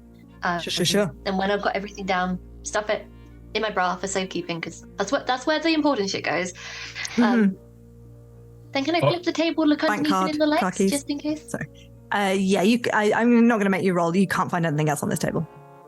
Ingrid, I'll just give you the notes. Go here. Oh, sure. They go in the bra. I can store things in my armor if you want. It's sort of a bit of a bag I normally put a lot of people's stuff in there for them if they want me to carry them. I've got no reason to. I don't even know what any of those words mean, so... Oh, thank you. That is so generous of you to offer, but don't worry, these over-the-shoulder boulder holders are great for holding all of the secret little bits we find. Yep, I'm going to leave that, and I'm just going to walk away. This is literally my espionage strategy, is just bring bras into it and people will just be awkward enough not to question it. Amazing. What's a partial homunculus automaton? What is this? What is that? I'm pointing at your tits, but I know that's not what I mean. Well, unlike these, it's something not natural. It is... Sorry, I can resist for that. A magical and technological amalgamation of different kinds of life forms. They've been experimenting on life, as far as I can tell. Great. That sounds fine. During my interview, Good Day have mentioned something about it. No, not at all. You'll probably remember actually from Dr. Durrani's note, the second one, I think that Marnie's found. She seemed pretty disgusted at some of the stuff that Anthony was working on, and also seemed quite snobby about the fact that he was working on biology-based project as opposed to but she seems pretty magical awful, physics. So, like, I've not met her, but I'm pretty sure that she's fucking awful. Augury, your identify takes 20 minutes. Is that right? Is it not 10? 10 for each item. And for each item, fair enough.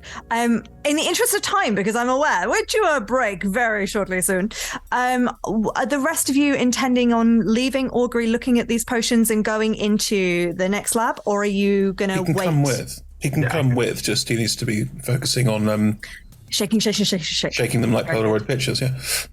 Fair enough. Imagining Hesty from Breath of the Wild. Yeah. Amazing. Great. Which means therefore the potions are full of poo. Yeah. That's what they give you.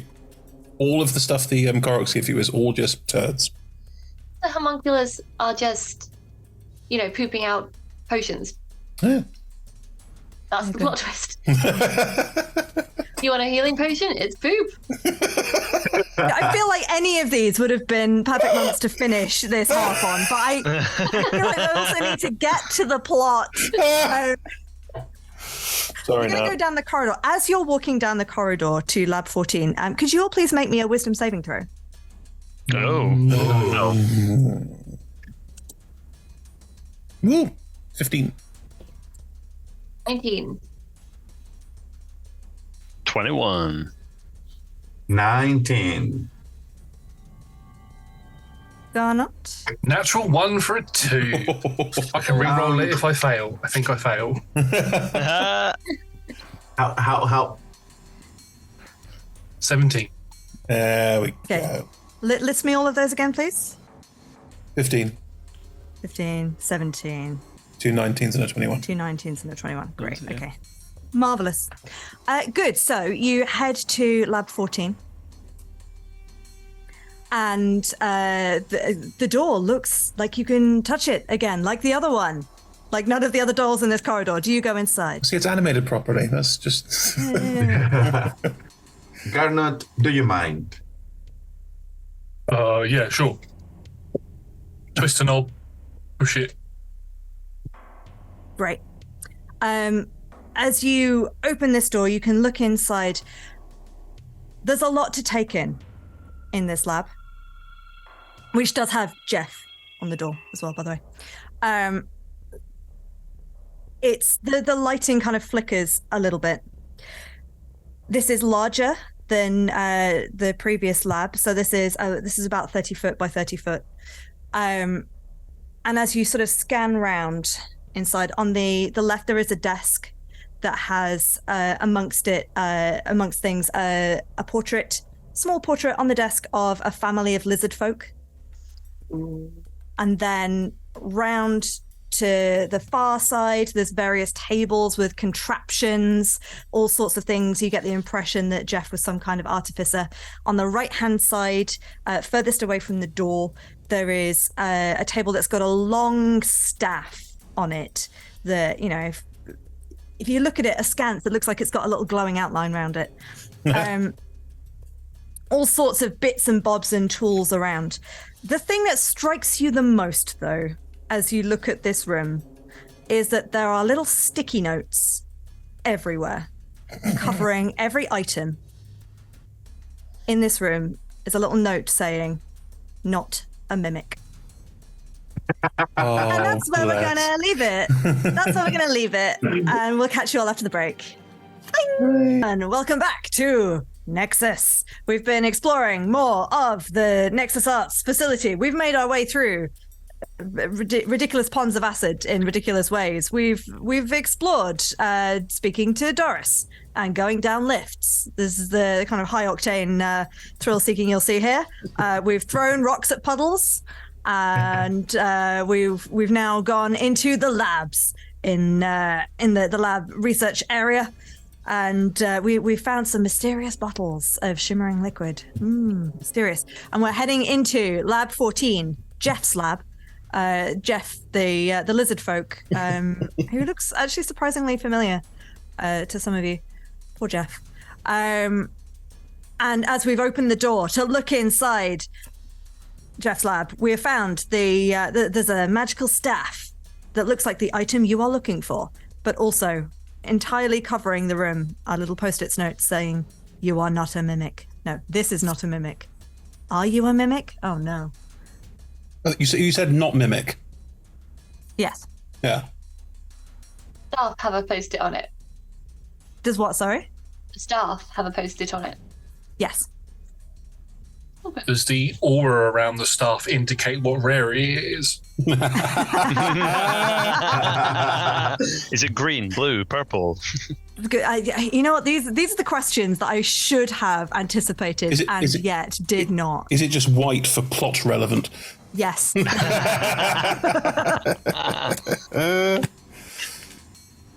Right. Well, that's reassuring that the thing we need is not a mimic. And at least we know that if we pick the staff up, it won't take up any of our item space because it's a quest item.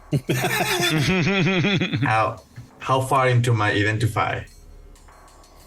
I'm going to say you could have identified one of the bottles. Which one would you like? Random. Anyone that you want. Oh, roll me a D4. Odds are blue, silvery blue. Evens are orange. 2. Evens are orange. This is a potion of fire breath. Ooh. Oh. Nice. Spicy. Well, guys, this says Mexican food, so watch out. If you eat it, it's gonna get hot. And I'm gonna pass it to Byrunian Mexico. I'm gonna. That's a bonus action. Ingress, I think you don't have many bonus actions, but that's metagaming. I'm gonna give it to Ingress. What's a bonus action? Good. Well, we're already pretty meta. I'm gonna post it in the Discord so you can get the details. At this point, I think I'm gonna stop identify, and I say, "Don't touch anything. I've been here before." I just be half naked handing to the thing, just be like. But it's all not a mimic. It's fine. I'm gonna cast Detect Thoughts. Sneaky. Right. If all the post-it notes are mimics, that's fucking genius. Everyone, a mini mimic. In a 30 feet around me, so 30 feet radius. Mm-hmm. I you have to be in the center of the 30 feet radius. It's on me. So 30 foot by 30 foot room, the door, so you can get all of it then. Because it's radius, not diameter. Yeah. Dirty power play. Yeah. So I know that there is 1, 2, 3, 4, 5 consciousness plus maybe Doris. So first check. Does Doris has a consciousness? Now there is a restriction. If the creature has intelligence of 3 or lower, I cannot detect them, which I think Roger might not be. I mean, of course, I know Roger is super intelligent, but just fucking rude, man. You know what? It's only just there, but there is a little bubbling of something. In Doris or in the room? In Doris. Apart from that, what else is there? So you get Doris as just as, and then around the room, like bing, bing, bing, bing, bing, bing, bing, bing, bing. There are 10. Fuck. People, I have good news and bad news. We are not alone. There is 10 creatures apart from us. Now the thing is, do you want to play a game where you try to guess which ones, or do you want me to try to investigate? I instantly put my hand on Garnet and very quickly just say, the blessings of Gorn be upon you. You're very vigilant and go very quickly. You have advantage on your next initiative check. Okay. There doesn't happen to be 10 post-it notes in here, does there? There's more than 10. Okay. Augury, if you know which ones are mimics, just tell us and we'll avoid them. But where's the phone then? There's a person's life at stake. It's not really time for that right now. Where's the fun? I'll tell you what, Augury, if you want to take it... No, actually, no, because you know which one they bloody are, didn't you? Go up to one blindfolded. Augury, is the staff that we definitely need, because it's glowing with the kind of quest item thing, is that one got a personality, a consciousness that means we shouldn't pick it up? Is it? No, it's not. Is there a safe path? I can retrieve the staff, I guess, with my mage hand. Right. The mage hand was already halfway there, mate. Ingress, is your mage hand invisible? No, it is not. Okay. It has black nail polish. Noted. Oh. Very edgy. Good. Okay. It's already halfway across the room. You see, as this hand is going across, I mean, it doesn't take much to see it, but Garnet and Grunak, you are the ones that spot it first. There is one of the post-it notes shimmers and sort of dives towards the hand. Could you all please roll me initiative? Advantage. 14. Probably knackered myself out by saying it so quickly. We'll find out. Yes, most likely. But there we go. Oh, thank God you're going first. God. I rolled a natural 1 and a 9, so I got 14. 13. 13 for Augury. Ingress? I got 8. Oot. Josh's dex is probably higher than mine, so... You know, it doesn't say here. I imagine it is, so I'll... Mine's 20 now, with the level up. Mine's 14. So ridiculous. Okay. Let me just zero the stuff that is not important. You can go, and you can go. Oh no, you can stay, Doris. Marvelous. I got a 9. You got a 9. Did it put you in? It did not put you in. It put you at 0. Let's try that again. There we go. Very good. So, Garnet, you see top out of the gate this post-it note shimmer and then turn into, it's actually a blue amorphous kind of shape that sort of dives towards the hand and tries to grab onto it. Ingress, does Mage Hand have a stat block? Does it have? No. if you try and hit it or touch it, what happens? Nothing. Nothing happens. This blob kind of bounces off the mage hand and falls to the floor and sort of it turns into a kind of hand-like shape. Like it sort of creates like a sort of body and legs to skitter around. But it's this Does it blue also have black nail polish? Yeah, sure, why not? Attack as a goth hands, cool. Garnet, it is your turn. What would you like to do? Are we just fighting like an army of mimic things from Adam's Family? I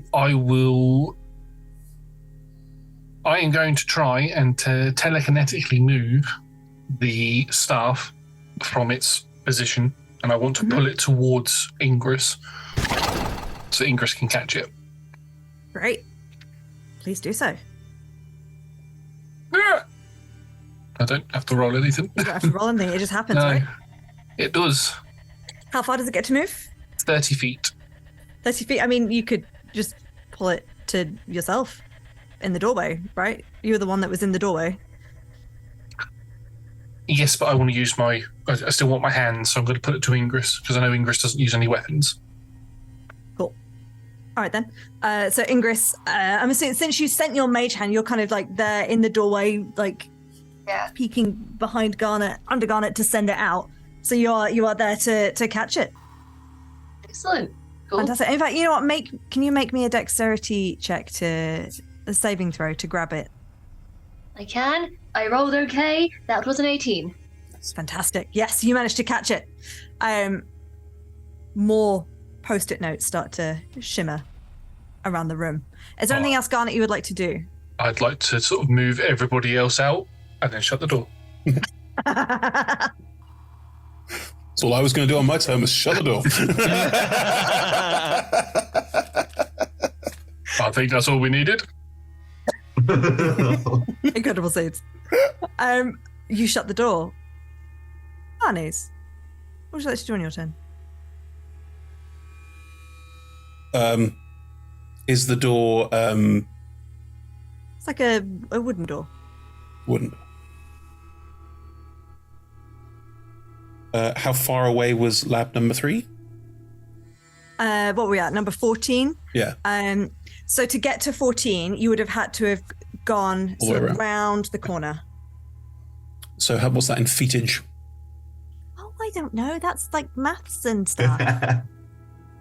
Can I get to lab 3 and back again with my movement, or do I? No. Is there anything in? Is there anything I can use? I'm going to go old school. I'm going to draw a square.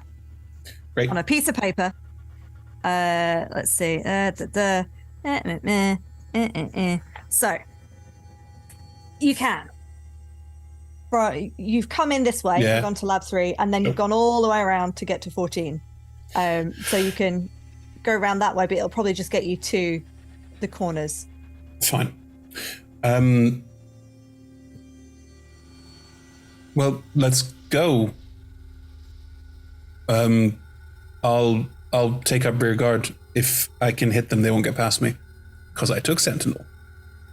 Nice. Amazing. All right. Are you just holding an attack then? I will hold attack. Actually, no, I want my reaction. No, I'm because if something tries to move past me and I use opportunity attack, its speed reduces to 0. So I will simply stand at the back, and if everyone is moving, I know we're in turn-based, but if everyone is moving, I'll just be at the back while everyone moves back, just to make sure if anything does slide under the door, go around the door, whatever, I can stop it from getting closer to anyone else. Okay. Am I right in thinking, would everyone else just be running for the exit, or is there anything that anyone else would be wanting to do? Yes. Okay. We'll agree it is your turn next. I want to take all my ball bearings back and just behind us. Great. Amazing stuff. After you do that, Grunak, Ingress, are you going to start scooting away? Yes, yeah. Yeah, I'll keep my shield and crowbar at the ready. So, as you get to that corner, the group of you do hear the door. Dum, dum, dum, brrrr. And then eventually, well, it's up to you. You can stay there, or you can keep running. I can give you another round of you all leaving. Let's just go. Righty. All right. Okay. So you will continue to move further away. You can probably now get round to the other side, the corridor that Lab 3 was on originally, and round from behind you, you hear the clatter of the door. All right, go, go, go, go. You all keep moving again. Are we going to the lift, or are we going into the maintenance? Is there anything we need? See if they've got anything handy. Engineering. Yeah. Yeah. Maintenance. Yep. Okay. You're going to be heading back into the Great Hall, where you've definitely cleared the path of puddles between you and the labs. Oh no, you actively went round and started shooting puddles that weren't in your way as well, didn't you? Yes. Okay. Yep. Fine. The puddles are clear. In that case, you start heading through the Great Hall. You do start to hear it's like splatty noises behind you. Are there any other doors? There weren't doors to the lab, were there? There's just there an weren't archway. any other doors between you and that lab. But there was furniture. Yeah. No, they're tiny. There's no point trying to block the way. Nope, just moving fast. Staying at the back, so if one is faster than the others, if there is a fast mimic, staying at the back to make sure that I'm the first thing that they'll encounter. Mm-hmm. Okay. I'm going to say, because they are dashing to catch up with you, the rest of you dashing as well? Yeah. Yes. Ingrid? Please. When we've started going, please turn invisible with the staff. With the staff as well. All right. I was going to say, the staff doesn't allow you to turn invisible. No, yes, I'm no with you. What the staff does. Yes, please do. You get to, you're in the Great Hall. You see the engineering and maintenance block ahead of you. It's got a similar sort of reception area, and you can head inside. You do start to hear the splatting fading away a little bit. The entrance to the engineering and maintenance area is as before in the other blocks that you've been into. There is this sort of alcove where there are sofas. This one also, if you go a little bit further in, similarly has a little kitchenette area where there's various, there's a stove and things. No pinball machine in this one though. Outrageous. Unbelievable. I know. Pool table? No. Ah. And researchers get all the luck, huh? Well, they're paid all more. the funding's going. Yeah. They are paid Not more. sound accurate. You do start to see the bodies that are sort of around tend to be wearing more green overalls in this area as well. It seems to be a little quieter in here. The squelching noises that were following you seem to have stopped. Okay. For now. I'll keep a view of the back, if everyone else is going in, because it's just an archway, right? There's no door to close. I'll wait for 10 seconds just to make sure that we're not being followed, or they're not going to follow beyond a certain point if everyone else is moving forward. Mm-hmm. You could, if you went into the little sort of kitchenette area, that's definitely a smaller doorway, so you could definitely turn around the corner and peek rather than just being out in the open. Fine. What are you doing, team? From within, just in the middle of everyone, just here. I think I may have wasted a spell slot. What? Where did that come from? What? Keep it up for as long as you can. Might be useful, yeah. Yeah. How long does it last? I can't inspect the staff if I'm invisible. Not that I'm interested in it anyway, to be honest. It looks like we're not being followed anymore, so probably got some time. Although there is someone downstairs who might be dying. Just repeat that. True. Yeah. Oh fuck it! I feel like we're coming to the end of this lab anyway. I'll drop the invisibility just so I can have a look at the staff closer. Fair enough. Yeah, it's about a meter in length. Mixture of wood core with metal elements and a crystal on one end of it. Sort of a fairly standard looking staff, but there is a little button on it as well. Maybe we should call the guy. The person. The person. Sorry, I couldn't remember. I don't think we actually ever specifically said that Kimmy uses they them pronouns, but we sort of passively had. Well, we've got what they asked for, and they're downstairs, and they wanted us to do something with it, but they didn't say exactly what. So I think the more button. Yeah, but what, like, pointed to something and press the button? Just press the button now. I think that's what I'm saying. We should phone them. Yeah, I was going to say they said to contact when. Once we had the item. I don't know what this means, but you know. we can all start using it. There we go. Hold the stone like that. Well, all right. You got the stone, haven't you? I pull the stone out and I hold it like this. That's definitely how they told you to use it. I hold it like that and I think very hard, Kimmer. Great. Did you say anything? And I say, Kimmer. Phone Kimmer. Kimmer. Call Alexa. Call Kimmer. Calling mother. No. Please, not her. Oh, he said, "Oh, baby's Alexa." Yay! Was it just mine, or did other people's activate? Mine's a Google. No, we don't. No, Google, no.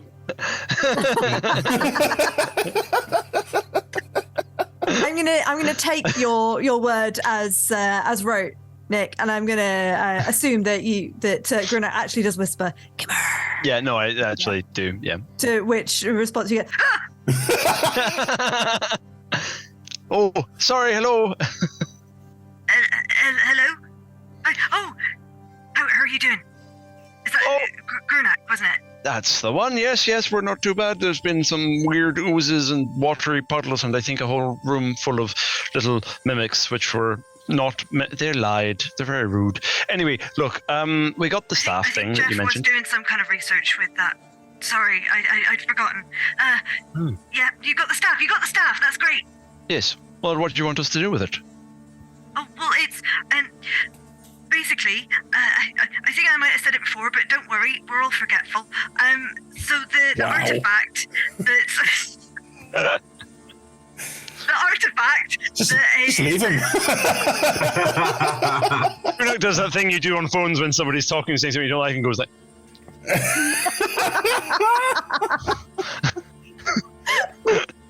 Take him off speaker.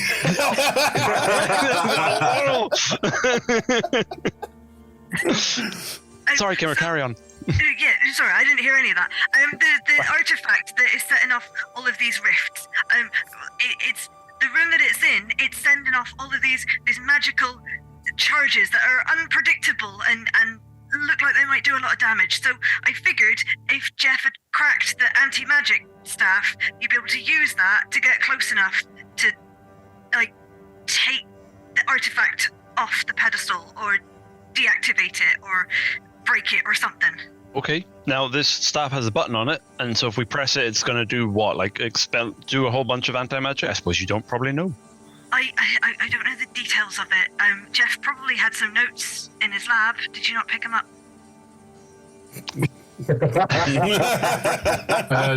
No, we didn't find anything. Oh, right, that's a shame. I don't know if any of you are clever wizardy types. Oh no, you've got one of you is right. You're all the new people. So there's Aubrey, was it? Yes, we have Augury is here with us. So he might be able to, or if you can get it to me, then I can have an investigate and tell you exactly how it works. But I only kind of know the gist off the top of my head. Where are they? Kimmer.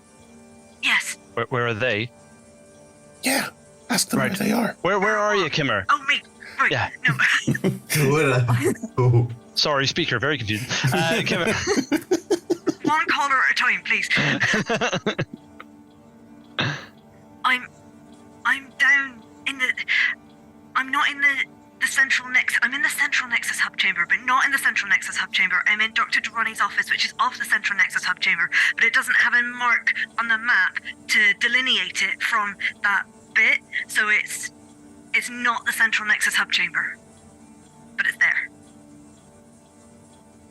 Okay. So we go into the central Nexus hub chamber and we'll find you in the central Nexus hub chamber in a little side room. Can we just say central chamber or hub chamber? It's got a specific Nexus name chamber for a reason. they're all the same thing. They're just middle. Can you ask if there is any danger that they can see? Any threat? What other than the wild magic shooting around in that room? Yeah. Well, I suppose I should say that actually you can go into like the reception area of the central Nexus hub chamber, and it's only when you go through the door into the central Nexus hub chamber that's the actual central Nexus hub chamber that the wild magic is. So you could safely get to the entrance of the central Nexus hub chamber. Well, some of us don't use magic, so we could go through and be a problem. Yeah. Also, a part of that, from what you're saying, is we need to go to the central Nexus hub chamber. It's just a chamber. The third floor. Just a chamber. Just on the third floor. So maybe we should make our way there. Oh, Kimo, is there any like blueprints or anything in any of the engineering rooms or the research labs which would be able to tell us how to get out of here, because the lift leading is broken and it's gone.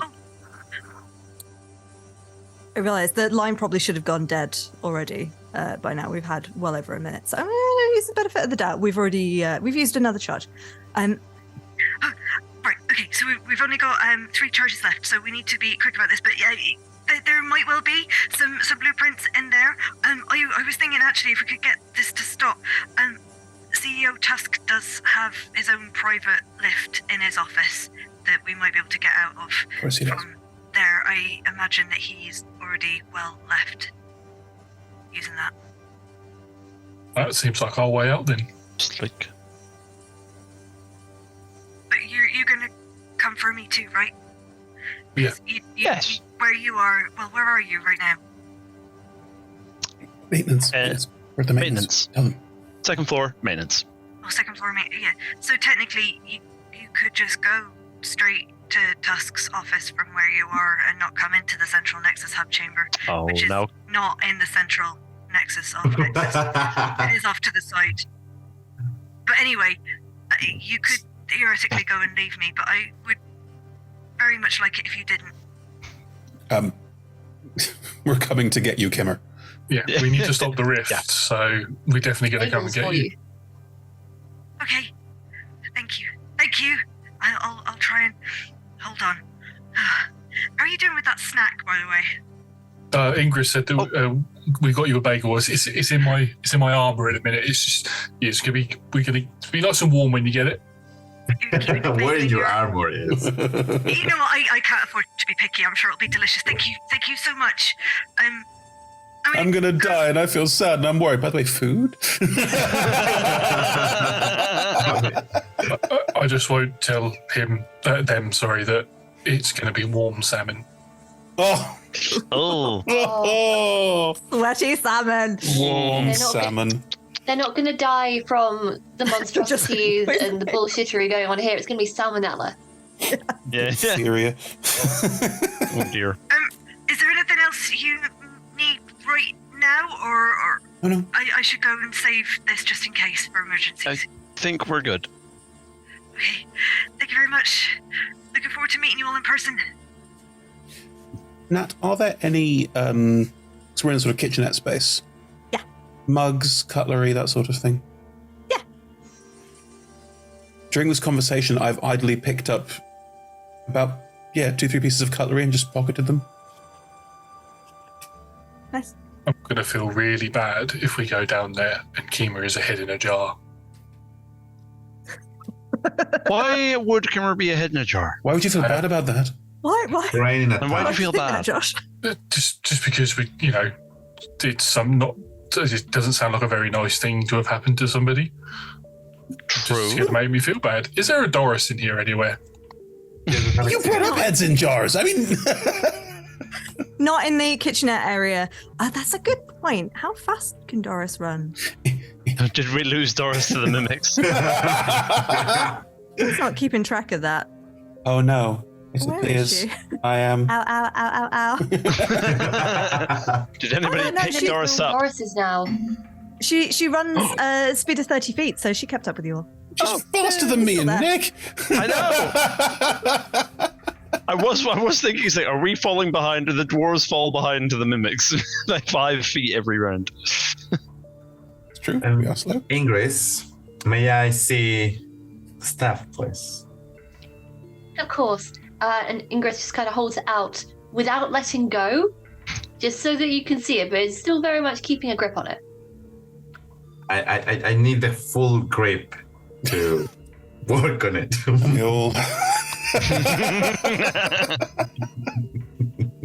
How did I know? Sorry, I assumed you were so talented that you could, have a look at it with your eyes and use your incredible intellect without having to, properly handle the rod. I started the same as with the potions. I started like shaking it. To identify to see if Ingress let go. Shake the globe, shake the rod. Seems to be a two-handed job all the time, Aubrey. Well, Aubrey actually, is the three occupied. hands at this point. Oh god. Are you okay? So is your intention to spend 20 minutes doing? No, I think I'm gonna use the first level spell to cast it with an action. Mm-hmm. So I would cast Identify immediately, which is just 1 minute actually. My guess is it's a staff of anti-magic. Well, yeah. Solid get. I mean, But hopefully your Identify tells us how to use it. Press the button. fun.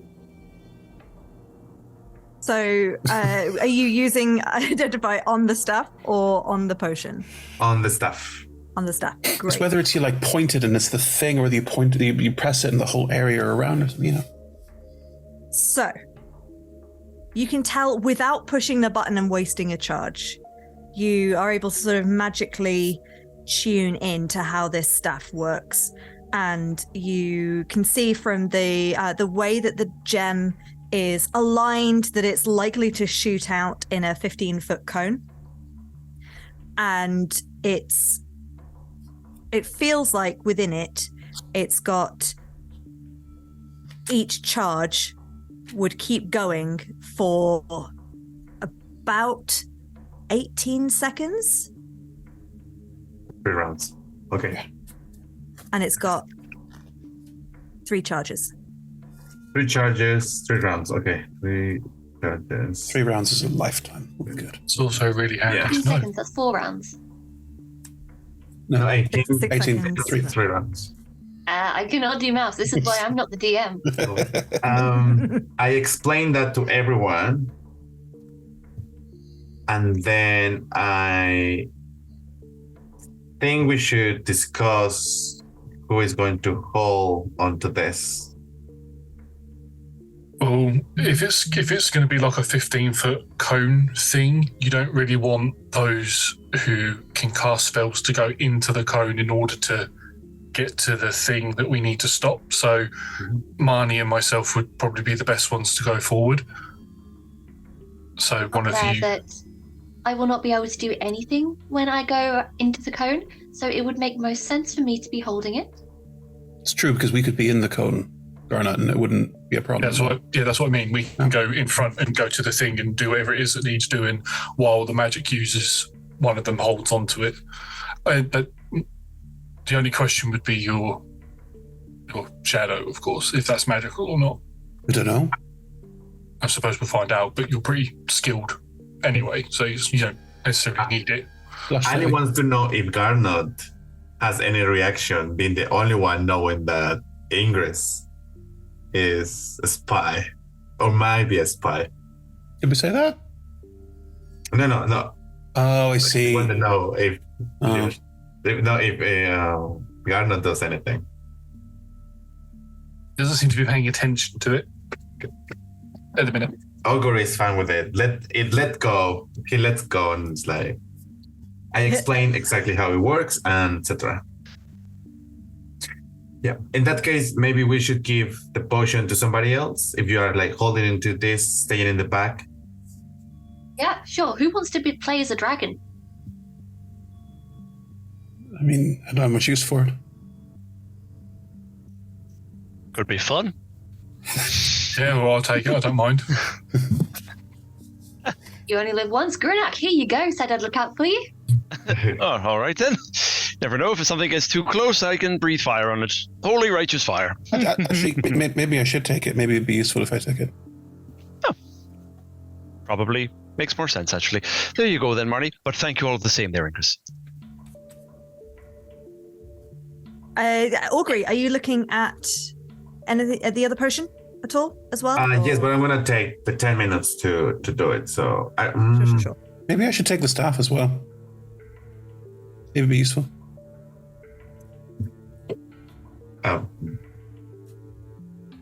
How? I don't know. Just maybe it would. Because if I'm at the back and it might be a thing. I feel a little bit unnerved. I completely misheard. I was zoned out or something of what was going on, and now I'm completely lost. I suggested I take the staff instead. Oh, okay, cool. Sorry, thank you. And everyone is baffled. Yeah. Okay, sorry. I think. Ogre goes. I feel a little bit unnerved about that. You went from we want to be in the front, and now you want to be in the back. Okay. Then someone else someone else should take it. Yeah. Well, somebody else is currently taking it, and Ingris has the staff. Right, then we're fine. Right. Ali is like, what's going on? Ogre is like, okay. I feel like, Grunak has known Marnie for a while, and this seems weird. I would like to do an insight, please. Please feel free. I have now, Dick, just so you're aware, and you've probably noticed this now, I seem to have collected an entire dinner set's worth of cutlery and a couple of different mugs that are sort of, I just got my bag, I'm just slowly putting them all in. Okay, cool. Great. I mean, my insight was not very good on that one, although I have got good insight, but still only an 11. But if I hadn't noticed hard to say. Maybe it's like a nerves thing. Barney, is everything all right there? I've seen this before, and you roll an 11. I roll an 11, then that's an 18. Ah. Bam. Definitely something Marnie has shifted since you came down to this level. Okay. There's been a pattern of behavior of collecting things. As gently as possible and as sweetly as his old bones will manage, he's kind of going, Barney, it's wonderful to see that you are relaxing and getting into yourself a bit more. I mean, I know it's awfully dangerous around here, but you have been such an inspiration to all of us. I've never known you to be so interested in cutlery and mugs. I look down and realize I'm collecting cutlery and mug and go, oh. I'm not. Right. Well, I mean, putting them back. We have our quirks, and I'll be honest, I don't know if they'll get much use around here right now, so I think it's fine. But is everything all right there, Marnie? Is there anything you want to talk about? No. I think it's fine. All right. I don't know why I did that. Well, that's okay. That's all right. If you don't need them, we'll put them back. And I suppose by the same vein, do you feel like you would get a lot of use out of the fire-breathing potion? No. Right. Well, who do you think might? I don't know. I don't particularly want to let it go. Oh, right. Well, There is, mid this conversation, a screeching, tearing sound from in the Great Hall area. And the sound of stone falling, crashing, rumbling. Everything feels like it shakes for a moment and then stabilizes. There is some ungodly shrieking noise that feels like it's coming from like the pits of the abyss itself. It's sort of deep and resonant, but also high pitched and goes right through the bones in your head. Can I move over to the archway and look out into the hall? I will just like sweep all the cutlery and things back into my bag before I go to whoosh, and then put it back on and go walking back over to look out and see what's going on. The doorway, I mean, you as you go to look, I mean, honestly, those of you with the majority of you with your perceptions would have noticed a sort of a cloud of dust came in through the doorway. Okay. As that crashing sound happened, and it got a little bit darker. Marnie, as you look through the doorway, the whole entranceway to the Great Hall has collapsed. So, are we trapped in this room? You can still go further into the engineering and maintenance sector, but you can't get back out into the Great Hall. Ah, right. Well, that might be a problem.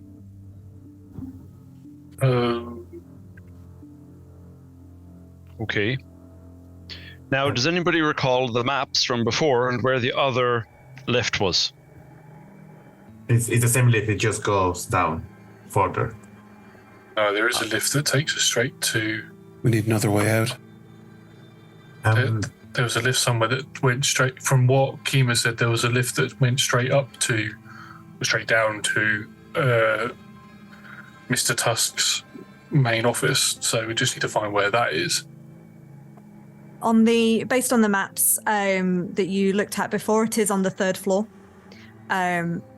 If the Great Hall is a square, the Central Nexus the Central Nexus hub chamber would be to the 9 o'clock, and Tusk's office was to the 12 o'clock, and the lift 3 was off Tusk's office. There was nothing that you could see on the level 2 map that corresponded with that lift shaft.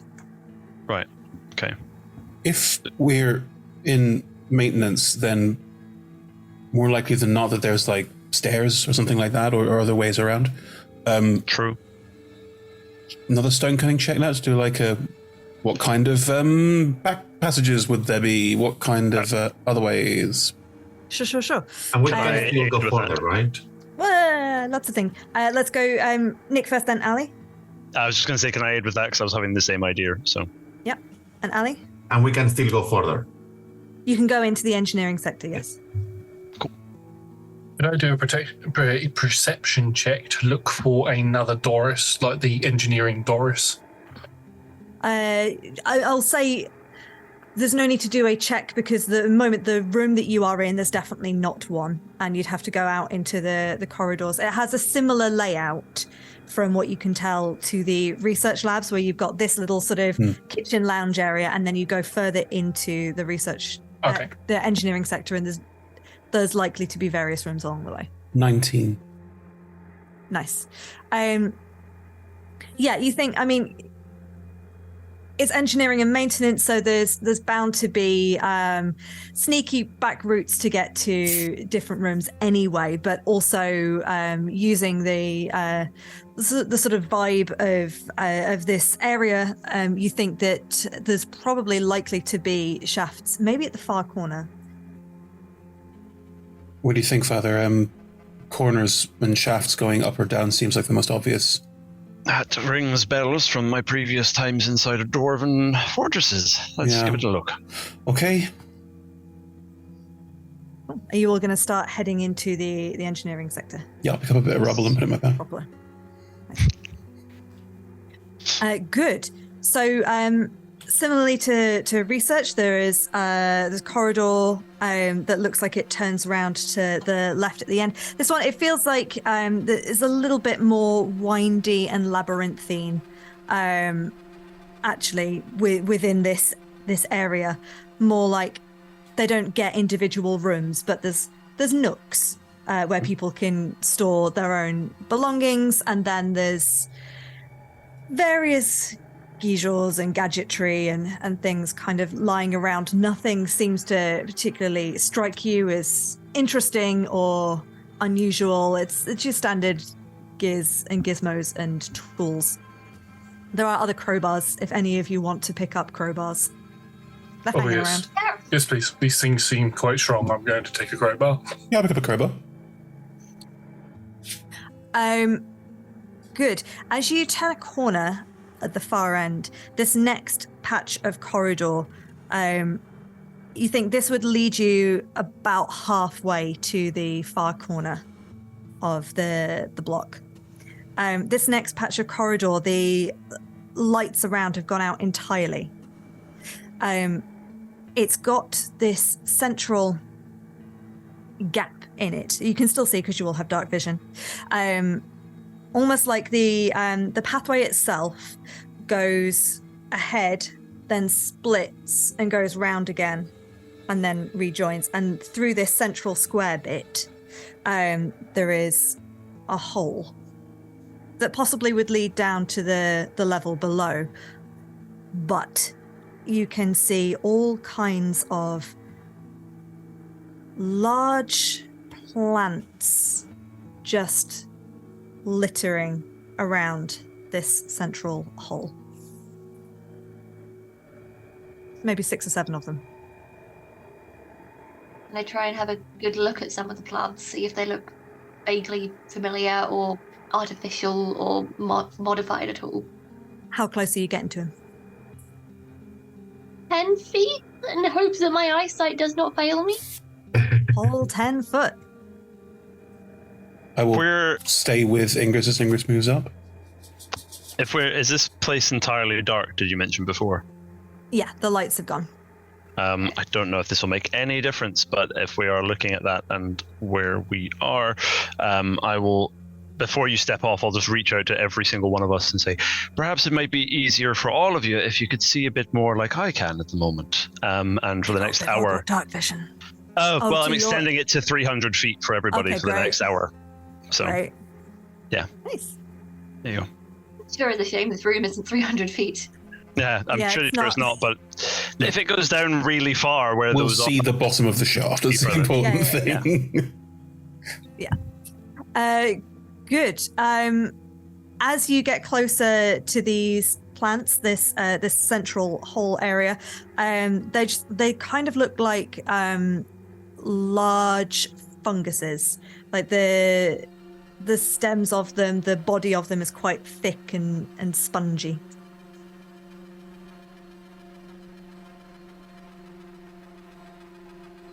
Who votes we poke it with a mage hand and see what happens while standing well back? Sounds good to me. Okay, cool. Yeah. So from 20 feet away, I guess. Mage hand. So you've gone you walked 10 feet towards it, and then you take 20 feet step. You take 10 foot back, do you? Just in case, I think. As you go to move, the part of the flesh of this thing peels away and turns into a tendril that whips around and tries to grab onto your foot. A 12, I imagine, does not hit. It's not, because at the end, whenever we level up, just assume I have mage armor on. I've got Sentinel. As it lashes out against Ingress, can I strike at the tendril, please? Yes, please do. Grand. Okay, here we go. 2 on the dice. 9. That will hit. It's a stationary plant. Oh, lovely. Okay. But you can... Well, the tendril itself, it's slow enough that you can catch it. 12 points of damage. Great. It looks grumpy at that. The tendril just sort of and slithers back. Right. Get back if I were you, Ingress, just in case it comes back. Father, have you got any, fire?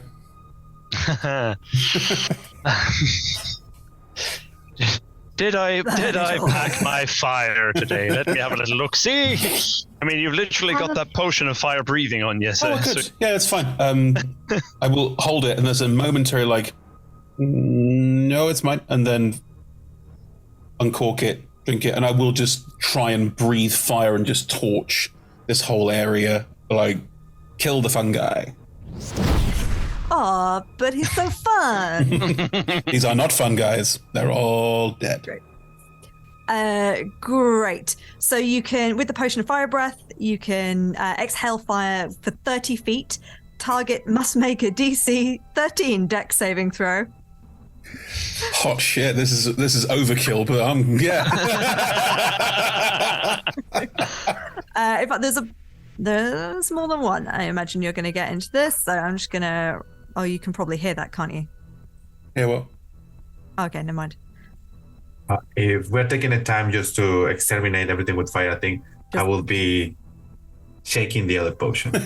I mean, I will also, if once they're all burned, I'll then go towards the shaft and breathe down the shaft as well. Let's just torch this whole area. Can you please roll me 4d6?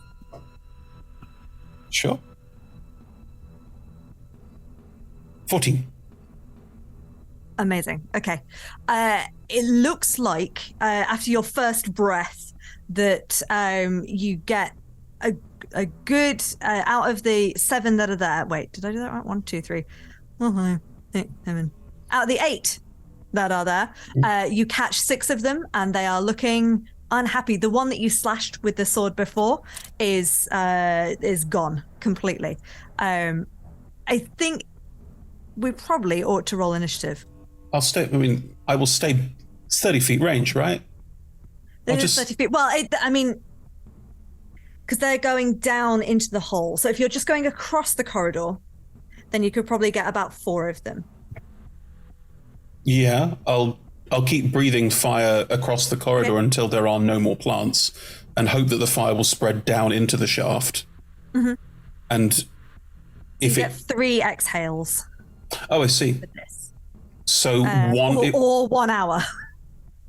Oh gosh. Okay. So if the first exhale clears the top, it doesn't. They're still around. It won't clear them completely. There's still a few of them around. And I'll do a second one across the top as well. That's fine. You said you did 11 damage. 14. 14. Great. Let me just pop that through. Yep. So a second one across the top. Okay, yep, great. They're all just gone. You see more tendrils kind of freak out and start flailing around, desperately trying to grasp away, but these things do not move fast at all. So they're all completely cleared out. I'll step tentatively towards the hole. I'm effectively taking the dodge action as I move forward. Mm-hmm. Great. I'll hold my hand out. Step a little bit further with Marnie, but I'll hold my hand out ready to pull them back just in case something does try to grab them. Mm-hmm. As you look down the central hole, you can see 4 more of them hanging underneath. Down there as well. Yeah. Great. One of them will be close enough to try and take a swing at you, but you've taken the dodge action, so you should be fine. An AC of 20 plus dodge, so go for your life.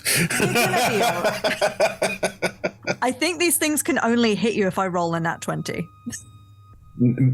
Stranger things have happened now. Come on. I don't know. My luck is shaky. Okay, so you breathe down. There are still a few left that are wounded. They are singed. They're crispy. It smells great. Like a good like fried mushroom smell. That just smells really nice. You're missing butter. Is there any of that potion left? No, it's a one use, one consumption. My brain just thought, what if we gave a bit to Roger? He could crawl down and then just. I will allow that there is a drop left in the bottle for Roger, but you cannot do any damage to anything with it. You can do some circus tricks. Oh, you hand it. Actually, no, I won't. I'll go, I should hang on to it just in case. Yeah, we'll sort it out later. Yeah. It'll be quite fun. Yeah. Father, you got anything that's like... I'm not really a range person usually, but they're basically all burned, but they're not completely gone yet. I've got a few, and we can do a little... I can do it without expending too much energy. I could try Spare the Dying on... Sacred Flame. I spare you, fungus. You're fine. I could also read shoot the wrong one. I spare them and then I burn them, please. So it's dex save again, whether or not how good. Yeah, they're how terrible at dexterous dex saves. So No. Last time they did well, though. Did they? The other Two of them did. What's the DC of the dex save? It's a 15. Okay. So they have to actually roll a 20 to... Stationary AC, yeah. Yeah. No. Oh, well, that one was -1. Oh, that was -4. There you go. They're all fine. Nice, great. Then that is a total of... Oh, that's a really damn good roll. 14 radiant damage from a Sacred Flame. Is that on each one? Yeah. Yeah. This entire tunnel just...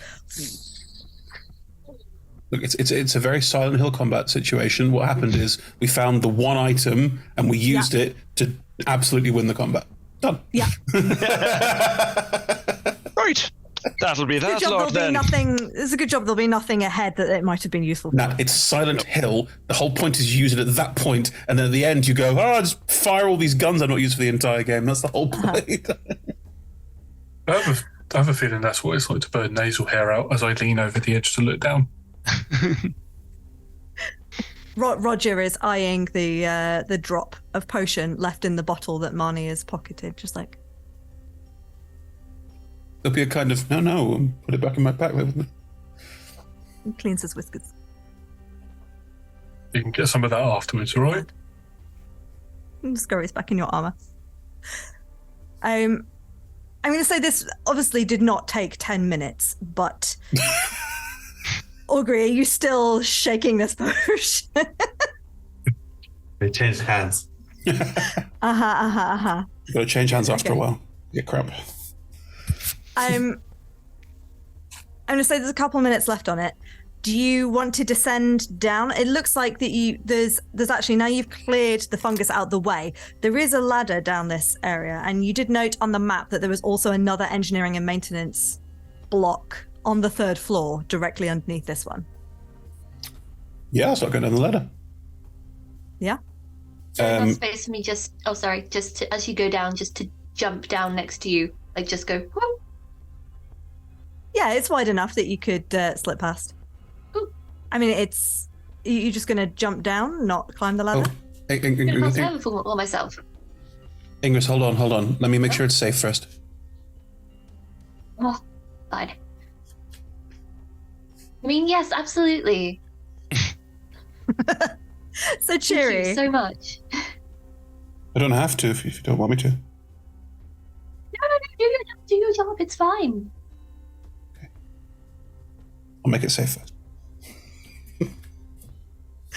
You can see, Marnie's, at the bottom of this corridor, this shaft that you are climbing down. Now that you have excellent vision, courtesy of Grunak, that the base of it currently looks clear. And you can't hear anything coming up sound-wise. I'm still going to climb all the way to the bottom, and then I'll tap my sword on the ladder because that sound will reverberate up. So. Mm-hmm.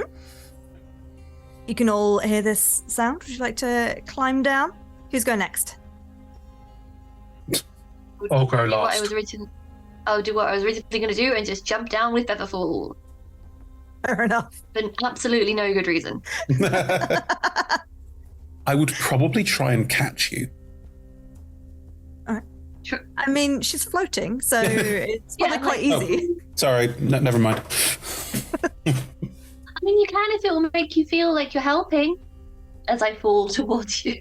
Are you feather falling just as you are, or are you spreading your canonically useless wings as you feather fall? I have room to spread the canonically useless wings. Not fully.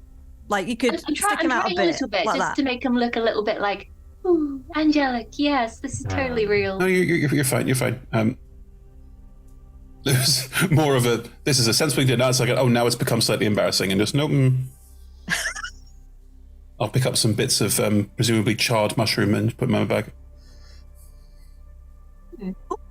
bag. So Ingress is down. Grunak, Garnet, you said you were going last, so Augury, are you going to continue shaking while you climb, or are you going to wait until you've figured it out? If you allowed, can I use my mage hand to keep it shaking? Yes. Yeah, I love that image. Please. Yeah. You all make it to the bottom of the ladder. Augury, you get the sense when this, it conveniently happens just as your feet hit the floor, that this potion is the equivalent of casting a greater restoration. Nice. On someone. But I have to fit it. Yes, yeah. They would have to drink it, and then it's like greater restoration has been cast. Pocket that. I don't know I have many pockets, but the one that I have, I will put it there. Mm-hmm. So that very thin strap of leather that's across your chest has just like a potion-sized pocket in it. Great. So this corridor is entirely dark, but again, you can see fantastically. The only thing is that every so often, the lights will flicker back on again and then off, which with your dark vision is fine, but it is a bit disorientating to suddenly get. It's kind of like the opposite effect is if you couldn't see and the lights flicked off for a second and then came back on again. But it's the opposite because it's dark and then it's too bright for a second and then it's normal again. Well, that's awful. Agree? Question: can Doris go down the ladder? No, she has been standing on the edge, sort of hearing. Unless you wanted to have specifically brought her with, she would have just kind of toddled and then just stood there. Doris, please come down with us. Okay. Oh, no. Oh. How far does she fall? Augury, I can't do them mending for that long. That's going to take forever to put her back together. If I can try and grab her. I can try and catch her. Yeah, it's about where are you going down? It's about 40 feet. So you can try and catch her if you want to make me a dex saving throw. Josh, you going to go for it, or do you want me to do it? I can try and, well, if you want to try it, if you fail, then I can try and telekinetically grab her. There's a nat 20 for a 22. Amazing.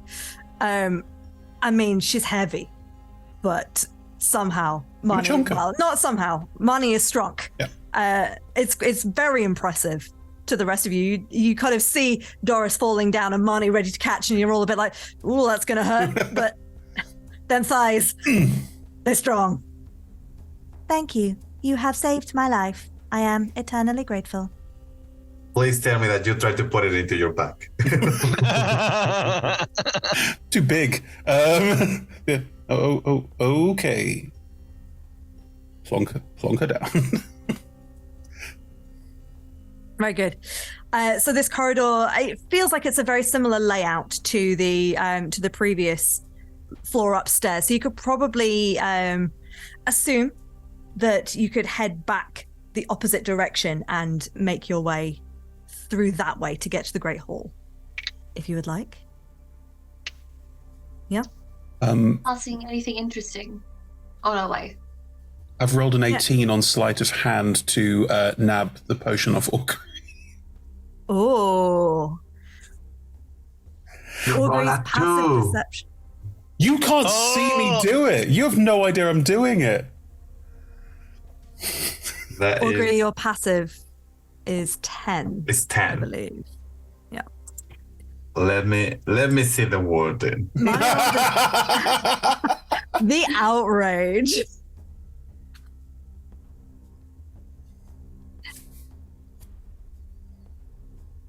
Okay.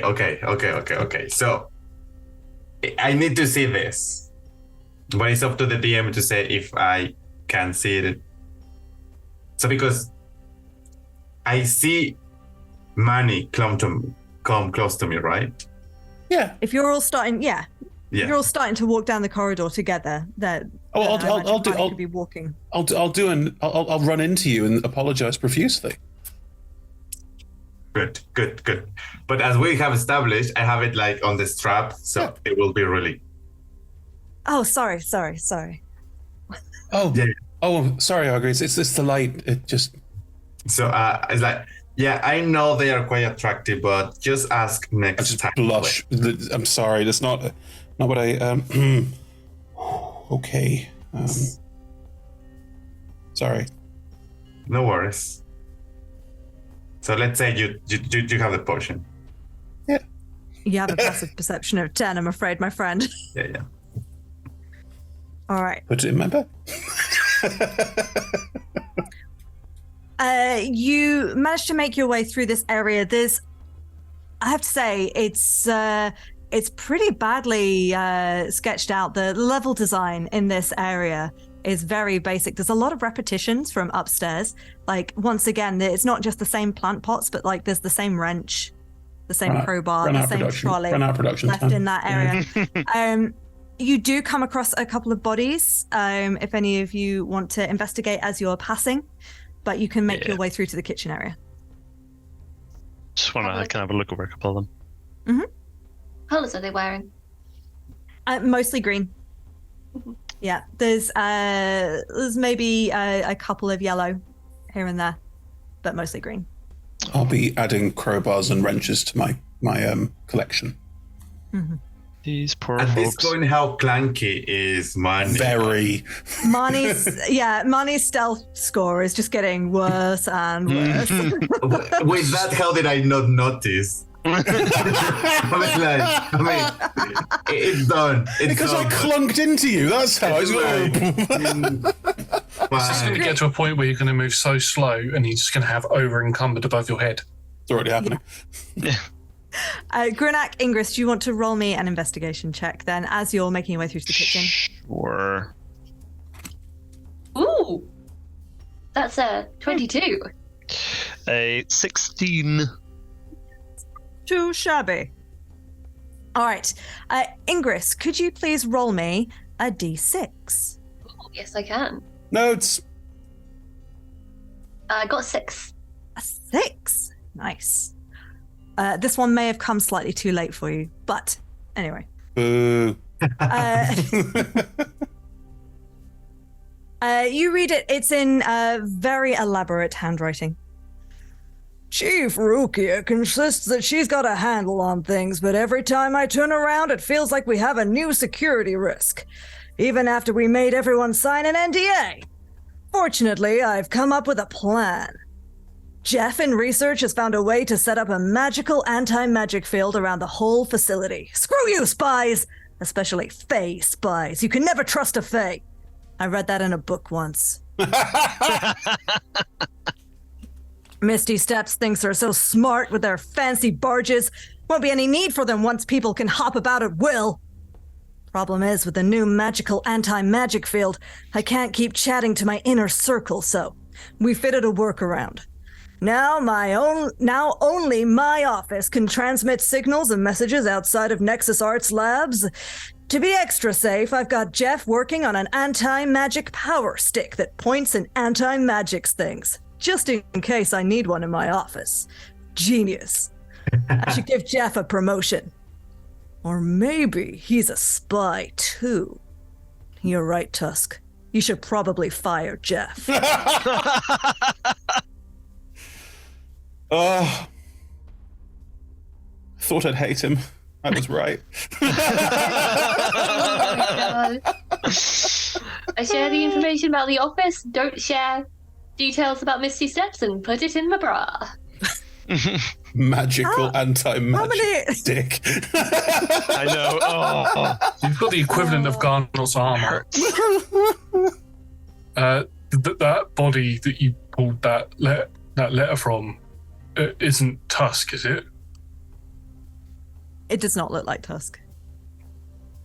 Very odd that somebody walking... It doesn't have a name tag called Jeff on it, does it? You've met Jeff. Oh, yes, we have, yes. There was the lizard folk that attacked us in the canteen. Maybe it's a random thing that sometimes random notes end up on random bodies. Could be a PA or something. In fact, actually, I mean, Ingris's roll was so good, you actually find another little slip of paper that just says, I can't believe I just found this secret passage from CEO Tusk's diary. I better hand it in. It looks important. Share that one. Ooh, explanation. Can I see it? Can I see the note? Note? Yeah, not the one from Tusk is clearly an asshole. No, the other one, the one that just says, "Oh, I'm lucky I found this." Can I see that one? Yeah, sure. The one about the finding in the diary. Yeah. Put it in my bag. You know, you're hoarding a lot of things there, Marnie. What? Your bag's getting pretty full. Is it? I hadn't noticed. I mean, you are like totally strong enough to pull off this look. It's really working. Thank you. But I'm a bit worried about why you're doing this. You weren't doing this earlier. I don't know what. Wasn't I? No? Has anyone else noticed this seems to be a new thing? Oh, yes, definitely new. Marnie's is carrying a lot more than they were before. And Doris has seen it. I didn't realize I was behaving strangely. Guess I don't need any of this stuff, really. But I put my bag down. Are you Does okay? anyone know anything about curses? I don't know. I don't feel different. Know about them in the sense of I've been around a few, but what to do with them? Not really. Don't know what to say. Oh, I don't think it's you, Looked Marty. at by someone when we get out of here. Are you continuing to walk as you have this conversation? Yes. Yeah. I'm going to say that as you've been having this conversation, you've walked your way through maintenance and engineering back into the equivalent kitchen area, through to the Great Hall. I appreciate you would have been checking and vigilant as well. It seems to be the usual signs of carnage that you're used to by now. Parts of the ceiling have collapsed in this version of the Great Hall. You can't really see properly to the central Nexus hub chamber from here, but you figure you can work your way around the large piles of rubble, stepping over corpses. Here and there is a hand stuck under large rocks, things like that. Can I managed to take the hand and put it in. Sure. I imagine that could be at the point at which you're like, yeah, I probably don't need these things. Take it anyway. Yeah. And I'm afraid we do need to wrap up because I'm very aware of time. We've not quite hit a big cliffhanger button, but I am going to leave you entering not the Central Nexus Hub Chamber but the area known as the Central Nexus Hub Chamber that is off to the left-hand side of the map.